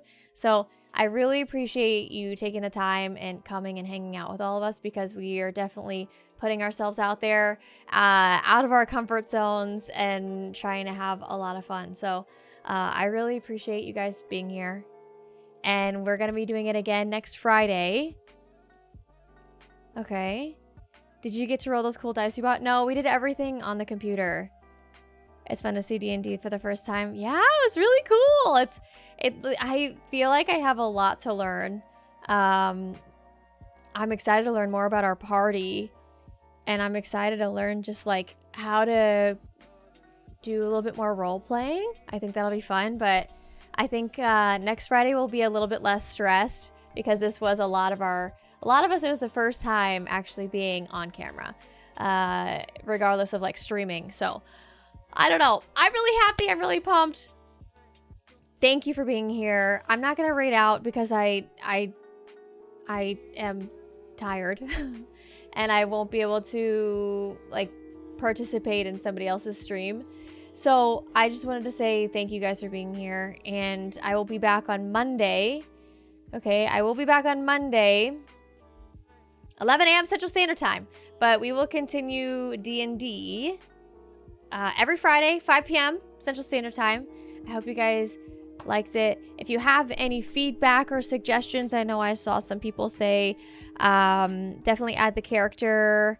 Dr. Overdose, stop it! What the heck? I don't even have my alerts. I have my alerts on? Do I? Why did that happen? I thought I turned that. Oh, wait.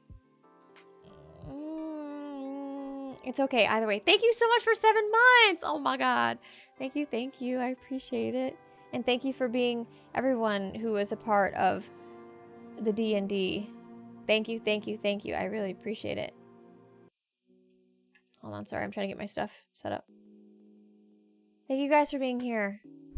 Have a good night. I'll see you on Monday. Have a good weekend. It is Friday. Enjoy your weekend. I will be in the Discord. I'll be doing all kinds of fun things.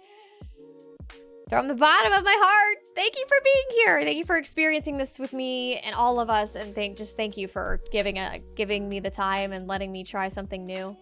It means a lot to me. Have a good weekend, you guys. Mods, thank you. Form, thank you for holding down the fort. I really appreciate it. Couldn't do this without you. Don't forget to tell somebody you love them. Tell somebody you appreciate them. Give somebody a compliment. I love you. I appreciate you. And you look so good today. You look fantastic. Go look in the mirror. It's true. Do it. Pass it on. Pass on the kindness, okay? Have a good night. Have a good weekend. Thank you guys so much for hanging out with me. Thank you for making new friends who are actually old friends with a proper introduction. Have a good weekend, you guys. Bye.